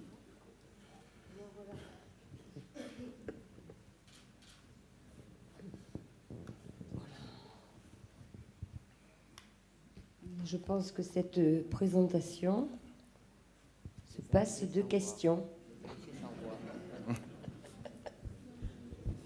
Même moi. On m'entend ou pas? On m'entend? Bonsoir. Merci beaucoup à Diébedo pour sa présentation. Donc, j'ai eu les larmes aux yeux vers la fin, pour les raisons dont vous doutez. Je voulais juste lui demander, est-ce qu'il a en projet de reproduire ces projets-là sur d'autres continents qui sont eux-mêmes en voie de développement et qui auraient peut-être besoin de son savoir-faire? oui. Ça marche toujours. Ça marche. Moi, j'ai toujours un micro. Ouais. Bon, la réponse est très simple. Ouais, c'est ça. Ouais. La volonté est là, l'intérêt est là. J'ai essayé d'expliquer que nous avons beaucoup de gens qui demandent à avoir ces projets. Ceux qui peuvent financer, on introduit cela. Le premier projet qu'on a introduit vraiment comme Gando, c'est à Dapan, au Togo. Pardon. Et ça marche. Voilà. Aujourd'hui, quand ils veulent une extension ou bien un nouveau projet, ils me demandent de dessiner. Et en mars ou bien février, ils veulent inaugurer une dizaine de bâtiments qu'ils ont commencé avec nous depuis 2009. Et il faut savoir, pendant que l'Opéra Village marchait, pendant que Bamako marchait, c'est d'ailleurs pourquoi quand vous écrivez et vous voyez que je ne réponds pas, il ne faut pas m'en vouloir. Voilà. D'abord, il y a cette capacité qu'il faut pour suivre ces projets et l'argent, voilà, pour faire avancer. Sinon, l'intérêt est là. Et on m'a posé la même question, c'était quand j'ai fait une conférence à Boston, aux États-Unis, à Harvard. Il y a des profs qui sont venus de tous les départements et il y a un d'entre eux qui a dit nous sommes là, nous sommes des voisins et nous, on ne se voit pas. Quand j'ai appris que ce monsieur venait, c'est pourquoi je suis venu. Donc la salle était pleine. Il y avait peut-être 4 fois, 6 fois plus de gens. J'ai simplement dit, voilà, il a dit, pourquoi tu ne construis pas une université? Voilà. Il faut de la capacité. Il faut avoir des gens derrière pour aider à faire ce projet. Et pour la reproduction, malheureusement, pour le début, il faut avoir des projets qui se payent parce que ce n'est pas bien que je cherche des fonds pour financer d'autres projets parce que ce n'est pas durable. Maintenant, j'emploie ce mot. Il faut que les gens puissent vivre du travail qu'ils font, même si c'est du social. Si vous ne pouvez pas vivre, et ce travail est possible seulement à travers des dons, ça ne marche pas. C'est un peu pourquoi, moi aussi, j'hésite. C'est un peu pourquoi. J'ai répondu à votre question? Sinon, avec plaisir. Et il y a des demandes. Ouais. Oui, bonsoir. Bonsoir. Oui, ouais. je fais. C'est plutôt. C'est aussi un commentaire. Je fais partie d'une association donc, qui travaille au Burkina, en pays Lobi, vous devez connaître, à peu près géographiquement entre Dibougou et Gawa. Mm-hmm. Et moi, ce que je retiens de votre exposé, qui, pour nous, associatifs, un peu de terrain, atteignent des sommets d'imagination et de qualité architecturale qui ne sont pas dans notre propos. Mais moi, ce que je retiens surtout, c'est l'utilisation des matériaux locaux. Pourquoi? Parce que nous avons, depuis longtemps et encore, beaucoup de difficultés à faire admettre aux associations et aux bailleurs, aux collectivités qui interviennent, donc qui financent des projets, à leur faire admettre qu'il y a sur place des matériaux qui sont d'une part maîtrisables par les populations et d'autre part qui présentent aussi, et là peut-être, je suis arrivé un peu en retard, je ne sais pas si vous l'avez mentionné, qui présentent aussi des qualités de confort au niveau isolation notamment, que n'ont pas ces horribles parpaings, en briques, en ciment, que l'on nous a imposé depuis très longtemps pour construire pour faire toute construction que l'on doit financer de l'extérieur. Voilà, donc moi je voulais faire un peu ce commentaire parce que ça me donne un peu de baume au cœur de voir qu'on peut faire des choses aussi extraordinaires que ce que vous présentez avec des matériaux locaux. Et il y en a beaucoup qui pourraient s'en inspirer chez nous. Merci. Merci. Plus fort.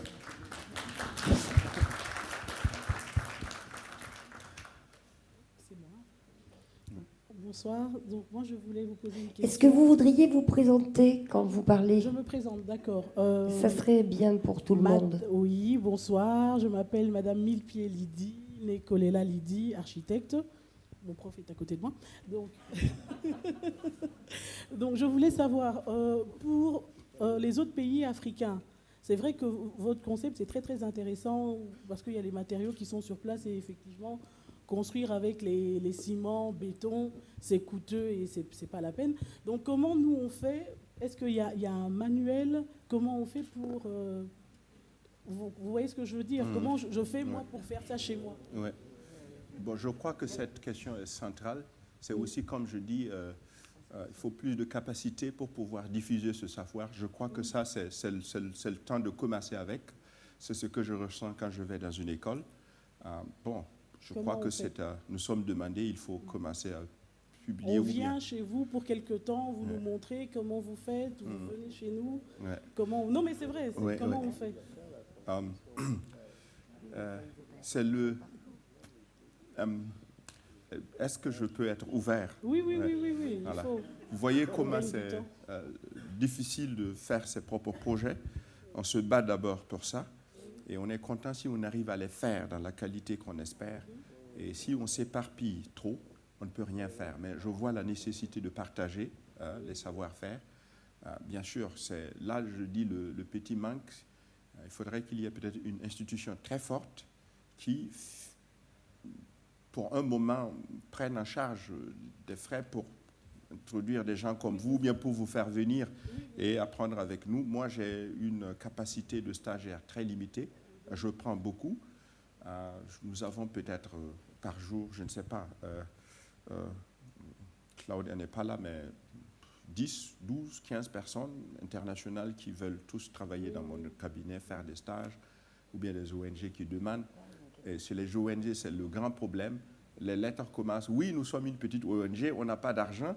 Bon, mon père, quand il m'a quitté, il m'a laissé un petit porte-monnaie comme ça. Et mes frères l'ont sauvegardé, ils l'ont caché à quelque part. Ce que mes mères ont, c'est les instruments de travail qu'on a. Je ne suis pas potent pour pouvoir financer tout cela pour le moment, mais on est ouvert si jamais on a de la place et vous écrivez, vous pouvez regarder comment nous travaillons. Oui. Voilà. Mais c'est central. Oui, parce que c'est vrai qu'il y a beaucoup de projets au Congo, chez moi, mais quand je vois la façon de construire, bon, moi j'ai abandonné.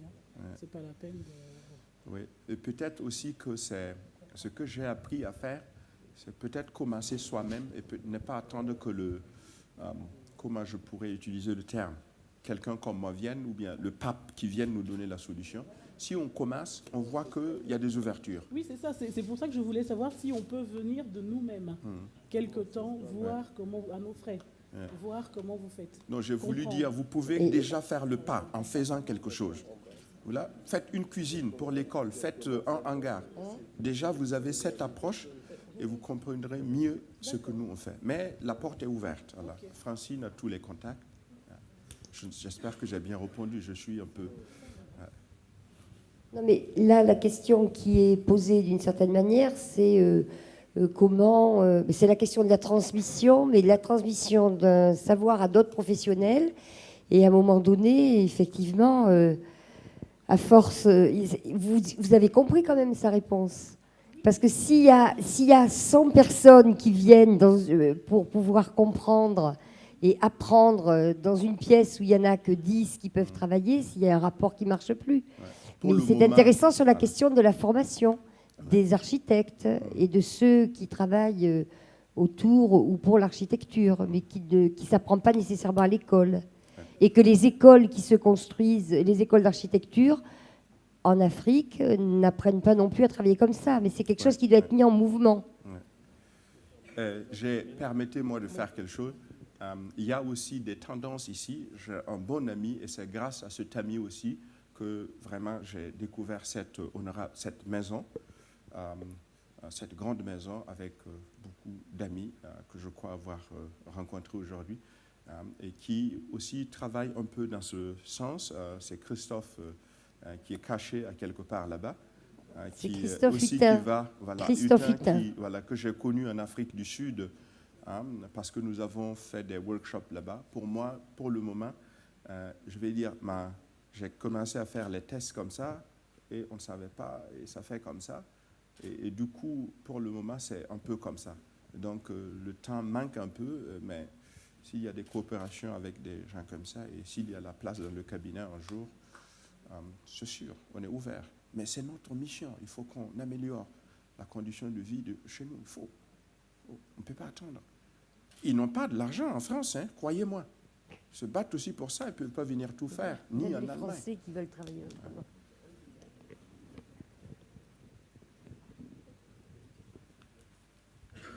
Oui, bonjour, Laurent Gouliou-Beaujean, architecte à Bordeaux. Dans les écoles que vous avez construites, est-ce que vous avez rencontré des jeunes enfants qui rêvent d'être architectes comme vous et de prendre la relève? Voilà. Maintenant, je reçois des coups de fil, pas des lettres, parce que ce n'est pas tout le monde qui a des messages. Vous serez étonnés. Voilà, donc, beaucoup de jeunes qui commencent à voir leurs parents, ils veulent devenir des architectes et c'est une pression, je dis. Ça commence comme ça. Monsieur Kéré, excusez-moi, j'ai eu votre numéro par tel ou tel et ma fille vient de faire le bac et elle veut faire de l'architecture. Je ne savais même pas ce que c'était. Je ne peux pas lui enlever ça de la tête, ou bien mon fils. Et c'est comme ça, parce qu'on a vu Dano, parce qu'ils ont vu passer les travaux à la télé, ils ont vu qu'on a écrit dessus, et ils veulent beaucoup de jeunes du Burkina. Ça m'a vraiment étonné. Ça a mis du temps pour que ça arrive là-bas, mais il y a un grand intérêt de faire pareil, ça existe.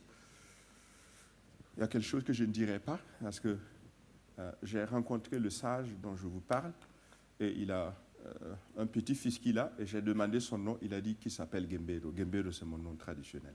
Et on ne donne pas le nom au hasard au Burkina. Il faut aller consulter. Et son petit-fils s'appelle Gembero. Et je n'ai pas pu parler. Ouais, il y a l'intérêt, hein.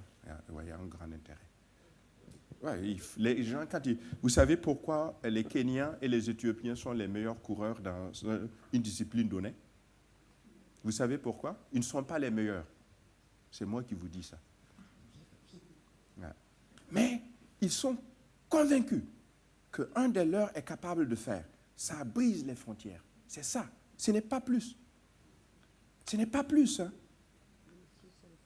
Si vous élevez un journaliste au Burkina Faso, qui ne soit pas obligé d'attendre qu'un ministre lui donne la parole ou quoi, si vous l'élevez par la qualité de son travail, croyez-moi, il va suivre vos pas. Critique, avec une grande vision, vous allez l'aimer.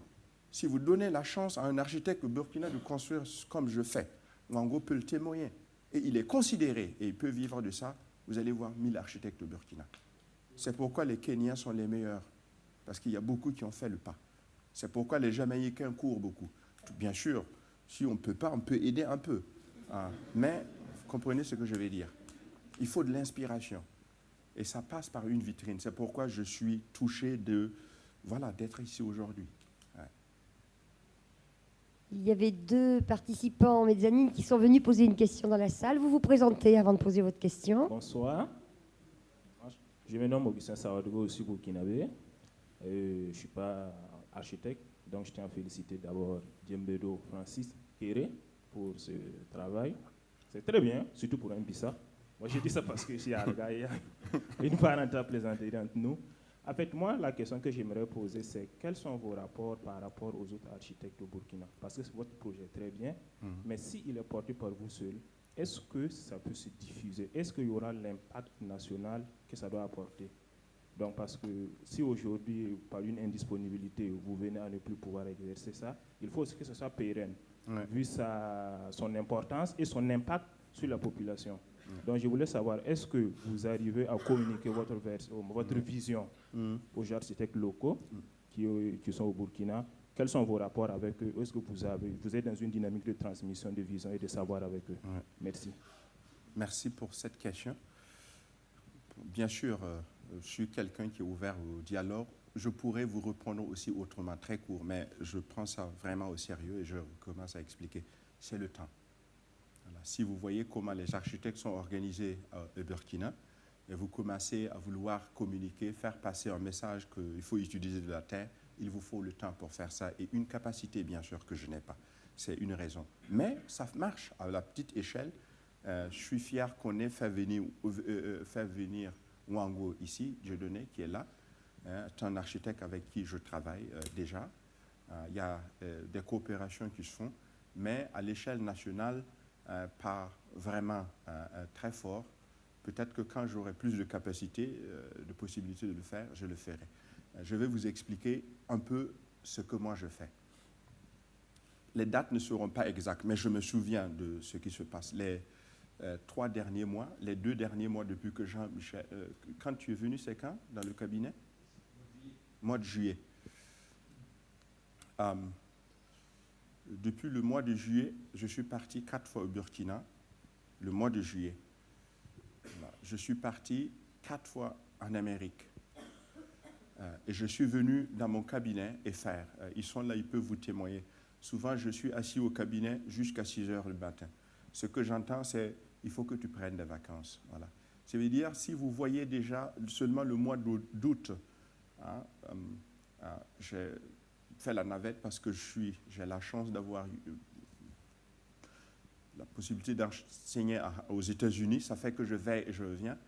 Ça fait que le temps est un grand problème. Si je vous citais, vous allez voir que j'ai parcouru plus de 100 000 km depuis juillet. Ce n'est pas durable et ça vous empêche de cultiver des relations avec vos confrères. Il faut aussi savoir que peut-être qu'il y a un autre problème. Ce n'est pas tous les architectes au Burkina qui sont ouverts pour ce genre de construction. Ils veulent avoir les grands projets. Je ne sais pas si Wango pourra m'aider en me racontant ce qu'il m'a dit un jour sur un architecte qui a dit ils ont fait une exposition sur l'architecture et il y a eu un commentaire, quelqu'un qui a dit mais ce que Kéré fait, ce n'est pas de l'architecture. Donc, j'ai tellement à faire que je ne peux pas courir derrière les gens pour leur apprendre à faire. Je crois que cette vitrine va peut-être encourager, je vous réponds ouvertement ce qui se passe, ça va encourager, ils sauront que peut-être c'est pas dans le volume, le grand, qu'il y a peut-être la qualité. Cette exposition a montré ça, le fait que je sois ici est un exemple. Peut-être dans la petitesse, il y a une richesse que nos collègues doivent découvrir, et pas seulement Ouara 2000. C'est à tout un chacun de faire un effort. Je suis ouvert, mais...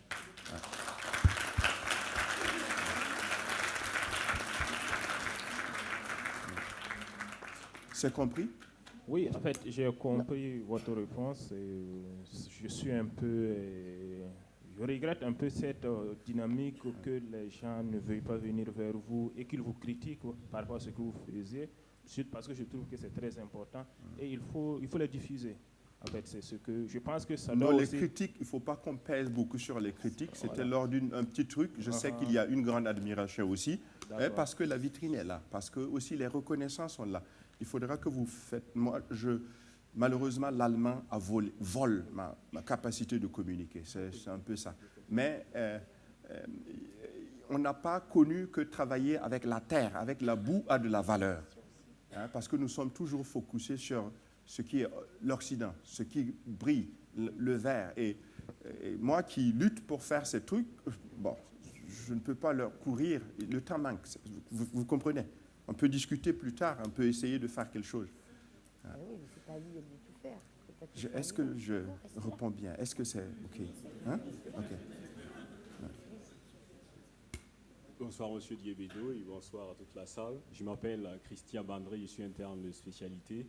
En fait, la question que je voulais poser est de savoir à quel horizon peut-on imaginer avoir une école d'architecture et d'urbanisme au Burkina?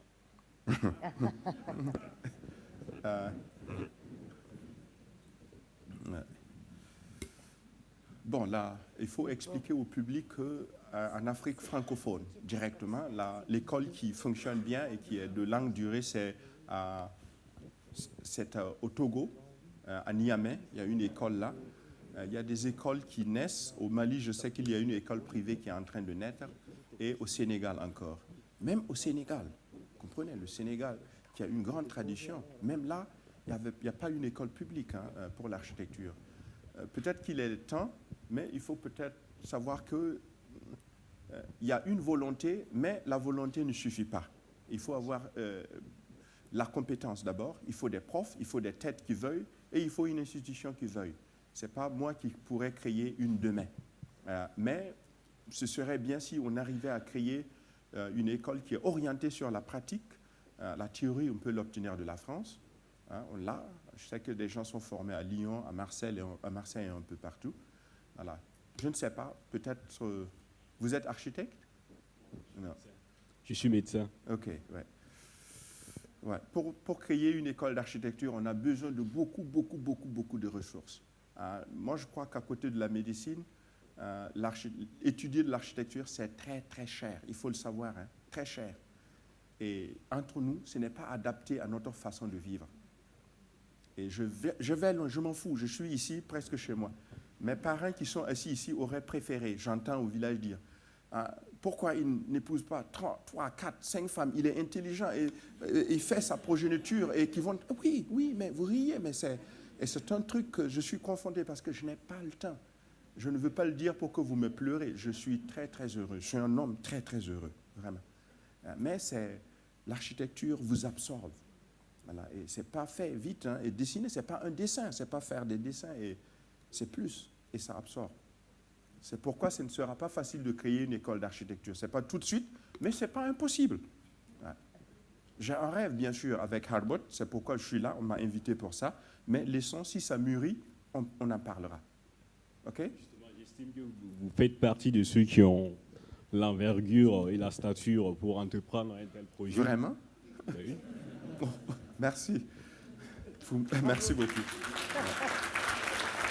Merci. Allô. Bonsoir Francis, je suis Gabriel Toé, je suis architecte également du Burkinabé, mais ayant vécu un accident en allant travailler. Ce n'est pas l'objet ici. Je suis fier de toi. Je suis content vraiment que tu sois venu ici et dire un peu jusqu'à quel point il y a des esprits quand même un peu partout, même au Burkina. Des gens capables, là. Des hommes capables. Et franchement, je veux te dire, ton travail est honorable, là, purement et simplement, est très beau.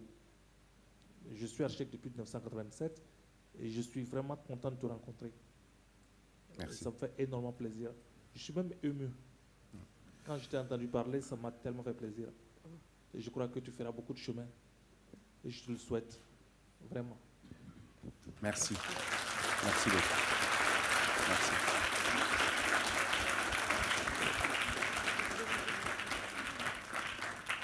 Alors, j'espère que tu as préparé beaucoup de bouteilles de vin. Je vais beaucoup boire ce soir. La dernière question. Merci bien. Après ma dernière visite, vous savez ce qui s'est passé avec Christophe. On nous a fait des bouteilles. Et j'ai bu et c'était bon. On m'a donné une bouteille, donc j'avais ça au cabinet en attendant une occasion favorable pour boire avec mon équipe. Donc, un jour, il n'y avait pas, donc j'ai ouvert, j'ai bu. Et je suis parti à Berlin pour chercher la même bouteille. Chasse spleen. Oui, chasse spleen. Et j'ai regardé, j'ai mis du temps à découvrir. Et quand j'ai découvert, j'ai dit, oh mon Dieu. Voilà. Je ne pouvais pas. Monsieur. Oui, bonsoir, Patrick Écoutin. Excusez-moi, j'ai Attendez, le micro. pardon. Qui est-ce qui voulait aussi parler? Je vous en prie. Alors, on va laisser la dame avant Merci et le monsieur beaucoup. après. Naturellement. Donc, je m'appelle Safia Toufort. Je suis originaire de Bobo-Dioulasso, Burkina Faso. Vous avez dit que vous étiez très heureux d'avoir beaucoup d'Africains ce soir ici. Moi, je voulais vraiment marquer aussi en retour, vous dire qu'en tant que femme africaine, franchement heureuse aussi d'avoir quelqu'un comme vous ici ce soir dans ce lieu d'histoire à Bordeaux. Et vous dire que nous sommes vraiment très fiers de vous. Et merci. Si j'avais une fille, je vous aurais proposé de l'épouser. Voilà.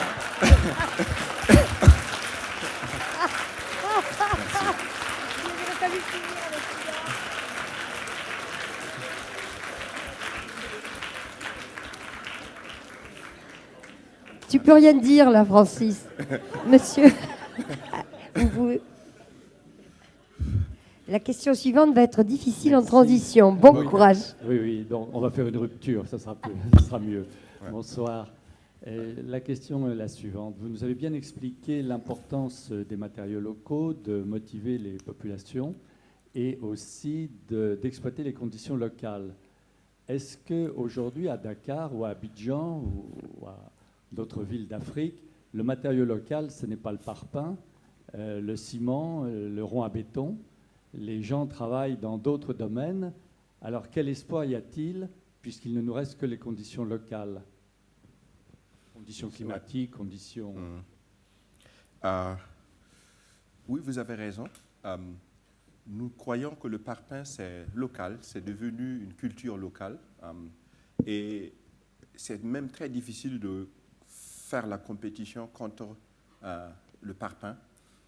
C'est d'ailleurs pourquoi sa répartition est très rapide.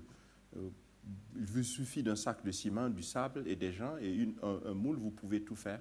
C'est vrai. Et peut-être qu'il faudra qu'on redéfinisse la notion de matériaux locaux, dans le sens que un matériau qui est peut-être là, abondant, qui a beaucoup plus d'avantages, de qualité, quant au confort, et qui pourrait être mieux que le parpaing qui domine tout, parce que vous voyez un peu le parpaing partout, et d'ailleurs qui n'est pas bien fait. En tout cas, bon, on peut discuter, je vois aussi ça, et j'ai toujours dit, quand c'est entre professionnels, j'ai dit que c'est très difficile de faire la compétition contre ce matériel. Il est aussi attractif, c'est comme, j'ai parlé de votre culture, on voit, on veut adapter, mais pour être clair, il y a des matériaux locaux qui sont bien, mais il y a des matériaux locaux qui contribuent à détruire une capacité de savoir-faire traditionnel qui constitue un patrimoine culturel. Les bâtiments que nous connaissons, quand on parle de l'architecture en Afrique, c'est de la terre. Quand on parle des grandes bâtisses au Mali, c'est de la terre, souvent du bois. Mais j'avoue, le parpaing est très dominant. Mais est-ce là la seule solution? Est-ce là le seul matériau qui compte? C'est à nous de voir comment c'est. Personnellement, si on pouvait plus travailler sur les autres matériaux, peser surtout sur, on créerait beaucoup plus de qualité. Nos villes n'ont pas cette qualité parce que la mise en œuvre du parpaing n'est pas vraiment adaptée. Et c'est ça qui crée les médiocrités que nous voyons dans nos capitales. C'est comme la pacotille chinoise, en principe. Si vous voyez, les marchés sont pleins de cela et on ne les aime pas, mais on achète, on utilise parce que c'est pratique et très simple. Voilà, c'est ainsi que je ne veux pas beaucoup nager. Je vous donne raison, le parpaing, c'est un matériau local. Mais là, la question, c'est pas éthique, c'est socio-culturel peut-être, mais c'est aussi le patrimoine. Voilà. Il m'a compris. Je parle bon français. Vous êtes satisfait? Oui, à moitié. Okay. Parce que le parpaing, je ne défends pas le parpaing en soi, je constate simplement que les villes africaines se construisent en parpaing. Ouais. Et autant on fait des choses effectivement épouvantables, autant le parpaing aussi arrive à s'intégrer dans des villages ou dans des habitats très denses, autour de Dakar par exemple. Et il y a quand même un vrai savoir des gens en utilisant le parpaing, en faisant des extensions de maisons, en faisant des choses assez originales. Mais il y a un vrai savoir, mais il n'est pas tout à fait suffisant. On en revient au problème que les autres gens posaient, diffuser mieux l'information et faire passer mieux le savoir. Oui. Je crois que je vais répondre maintenant directement. C'est avec un mur en terre bien confectionné, pour avoir la qualité de ce mur en parpaing, vous allez dépenser 10 fois ce prix. C'est ce que je vais dire. Oui, vous allez dépenser dépenser 10 fois ce prix. tout ça. Parce que non, ce que nous faisons, si vous voulez avoir ce confort avec du béton, vous ne pourrez jamais construire une école au Burkina Faso. C'est un peu ça le point. Mais l'avantage du parpaing, il faut le reconnaître. J'ai tracé le cycle des climats. Quand il pleut, la pluie, il faut avoir un concept bien déterminé avec l'architecture de terre pour finir. Mais si vous commencez avec le parpaing, c'est ce qu'ils font d'ailleurs, ils construisent, et s'ils n'ont plus d'argent, ils laissent Et quand ils ont plus de moyens, ils continuent. Mais la question, c'est, voilà, quelle voie à suivre? Et la tendance que j'ai démontrée ici, c'est la qualité. C'est pourquoi j'ai parlé de classe où j'étais assis, où la tôle était directement sur la tête, hein, et il faisait chaud. Et c'est ça qui m'a poussé à développer ce que j'ai fait. Mais écoutez, c'est, comment je vais dire, il y a des véhicules qui ont été très connus ici, véhicules de représentation, qui ne sont plus très bien vus parce qu'ils dévorent trop de carburant. Et il y a des matériaux souples. Si je compare la Terre avec les constructions modernes qui consomment moins d'énergie, c'est ce que je pourrais essayer de faire. Mais je crois que je nage beaucoup. Mais vous avez compris, non? Oui. Et ce que tu as beaucoup montré et expliqué dans ta conférence, c'est que les gens participaient. Donc voilà, c'était les savoir-faire voilà, qui étaient mis en action et mis en mouvement collectif dans le village. Et ce sur quoi tu n'as pas insisté, mais je sais que c'est ton souci aussi, et c'est peut-être un élément de réponse complémentaire au monsieur, c'est qu'en plus, lorsque les choses après se dégradent, les gens des villages peuvent réparer tout seuls. Oui. Alors que si c'est d'autres techniques, d'autres matériaux, là aussi, pour ce qu'on appelle la maintenance dans notre jargon, ça devient plus compliqué. Il y a aussi ce souci. Voilà, il me semblait. Voilà. Bon, peut-être que on pourrait passer... Je vous ajoute, hein, si vous me demandez de vous construire une maison en ciment, je vais vous amener une structure que très peu de gens pourront mettre en œuvre. Il faut penser à double structure, il faut penser à la ventilation, bien sûr. Et, voilà. Non, mais si, professionnellement, si vous voulez, on peut rentrer. J'essaie de... Oui, oui. C'est deux concepts très différents. Oui. Là, vous utilisez un concept de pratique, c'est-à-dire il y a le fait que les gens participent, la solidarité, l'humanisme, la qualité du matériau, la technologie. Même en fait dans le concept de vos toitures, vous protégez déjà vos murs. Ouais. Donc c'est durable forcément. Il y a la liberté dans les lignes. Il y a tellement de choses dans le concept. Il est riche, il est purement et simplement beau. Ok, merci. Vous connaissez M. Toué?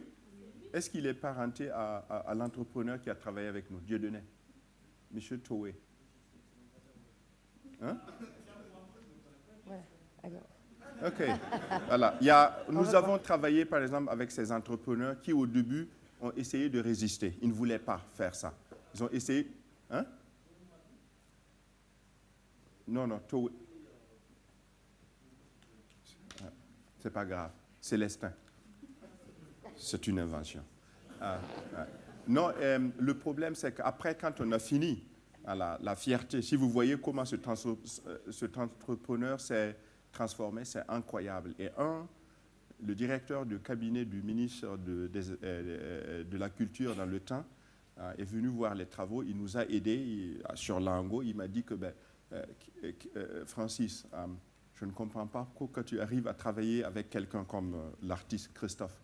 Et sur la route, il a ajouté, vous savez, c'est trop tard pour moi. J'ai déjà construit ma maison en briques.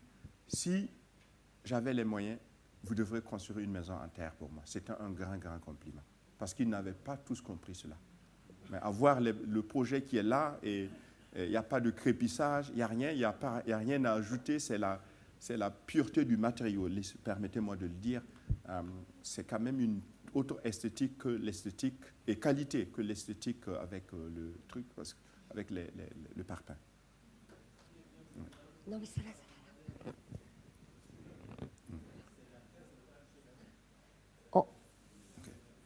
Je propose qu'on aille justement boire. Ça ne sera pas exactement du chasse-spleen. Voilà. Non. Mais nous allons prendre le verre de l'amitié, visiter l'exposition. Ça va? Je n'ai pas tout mélangé.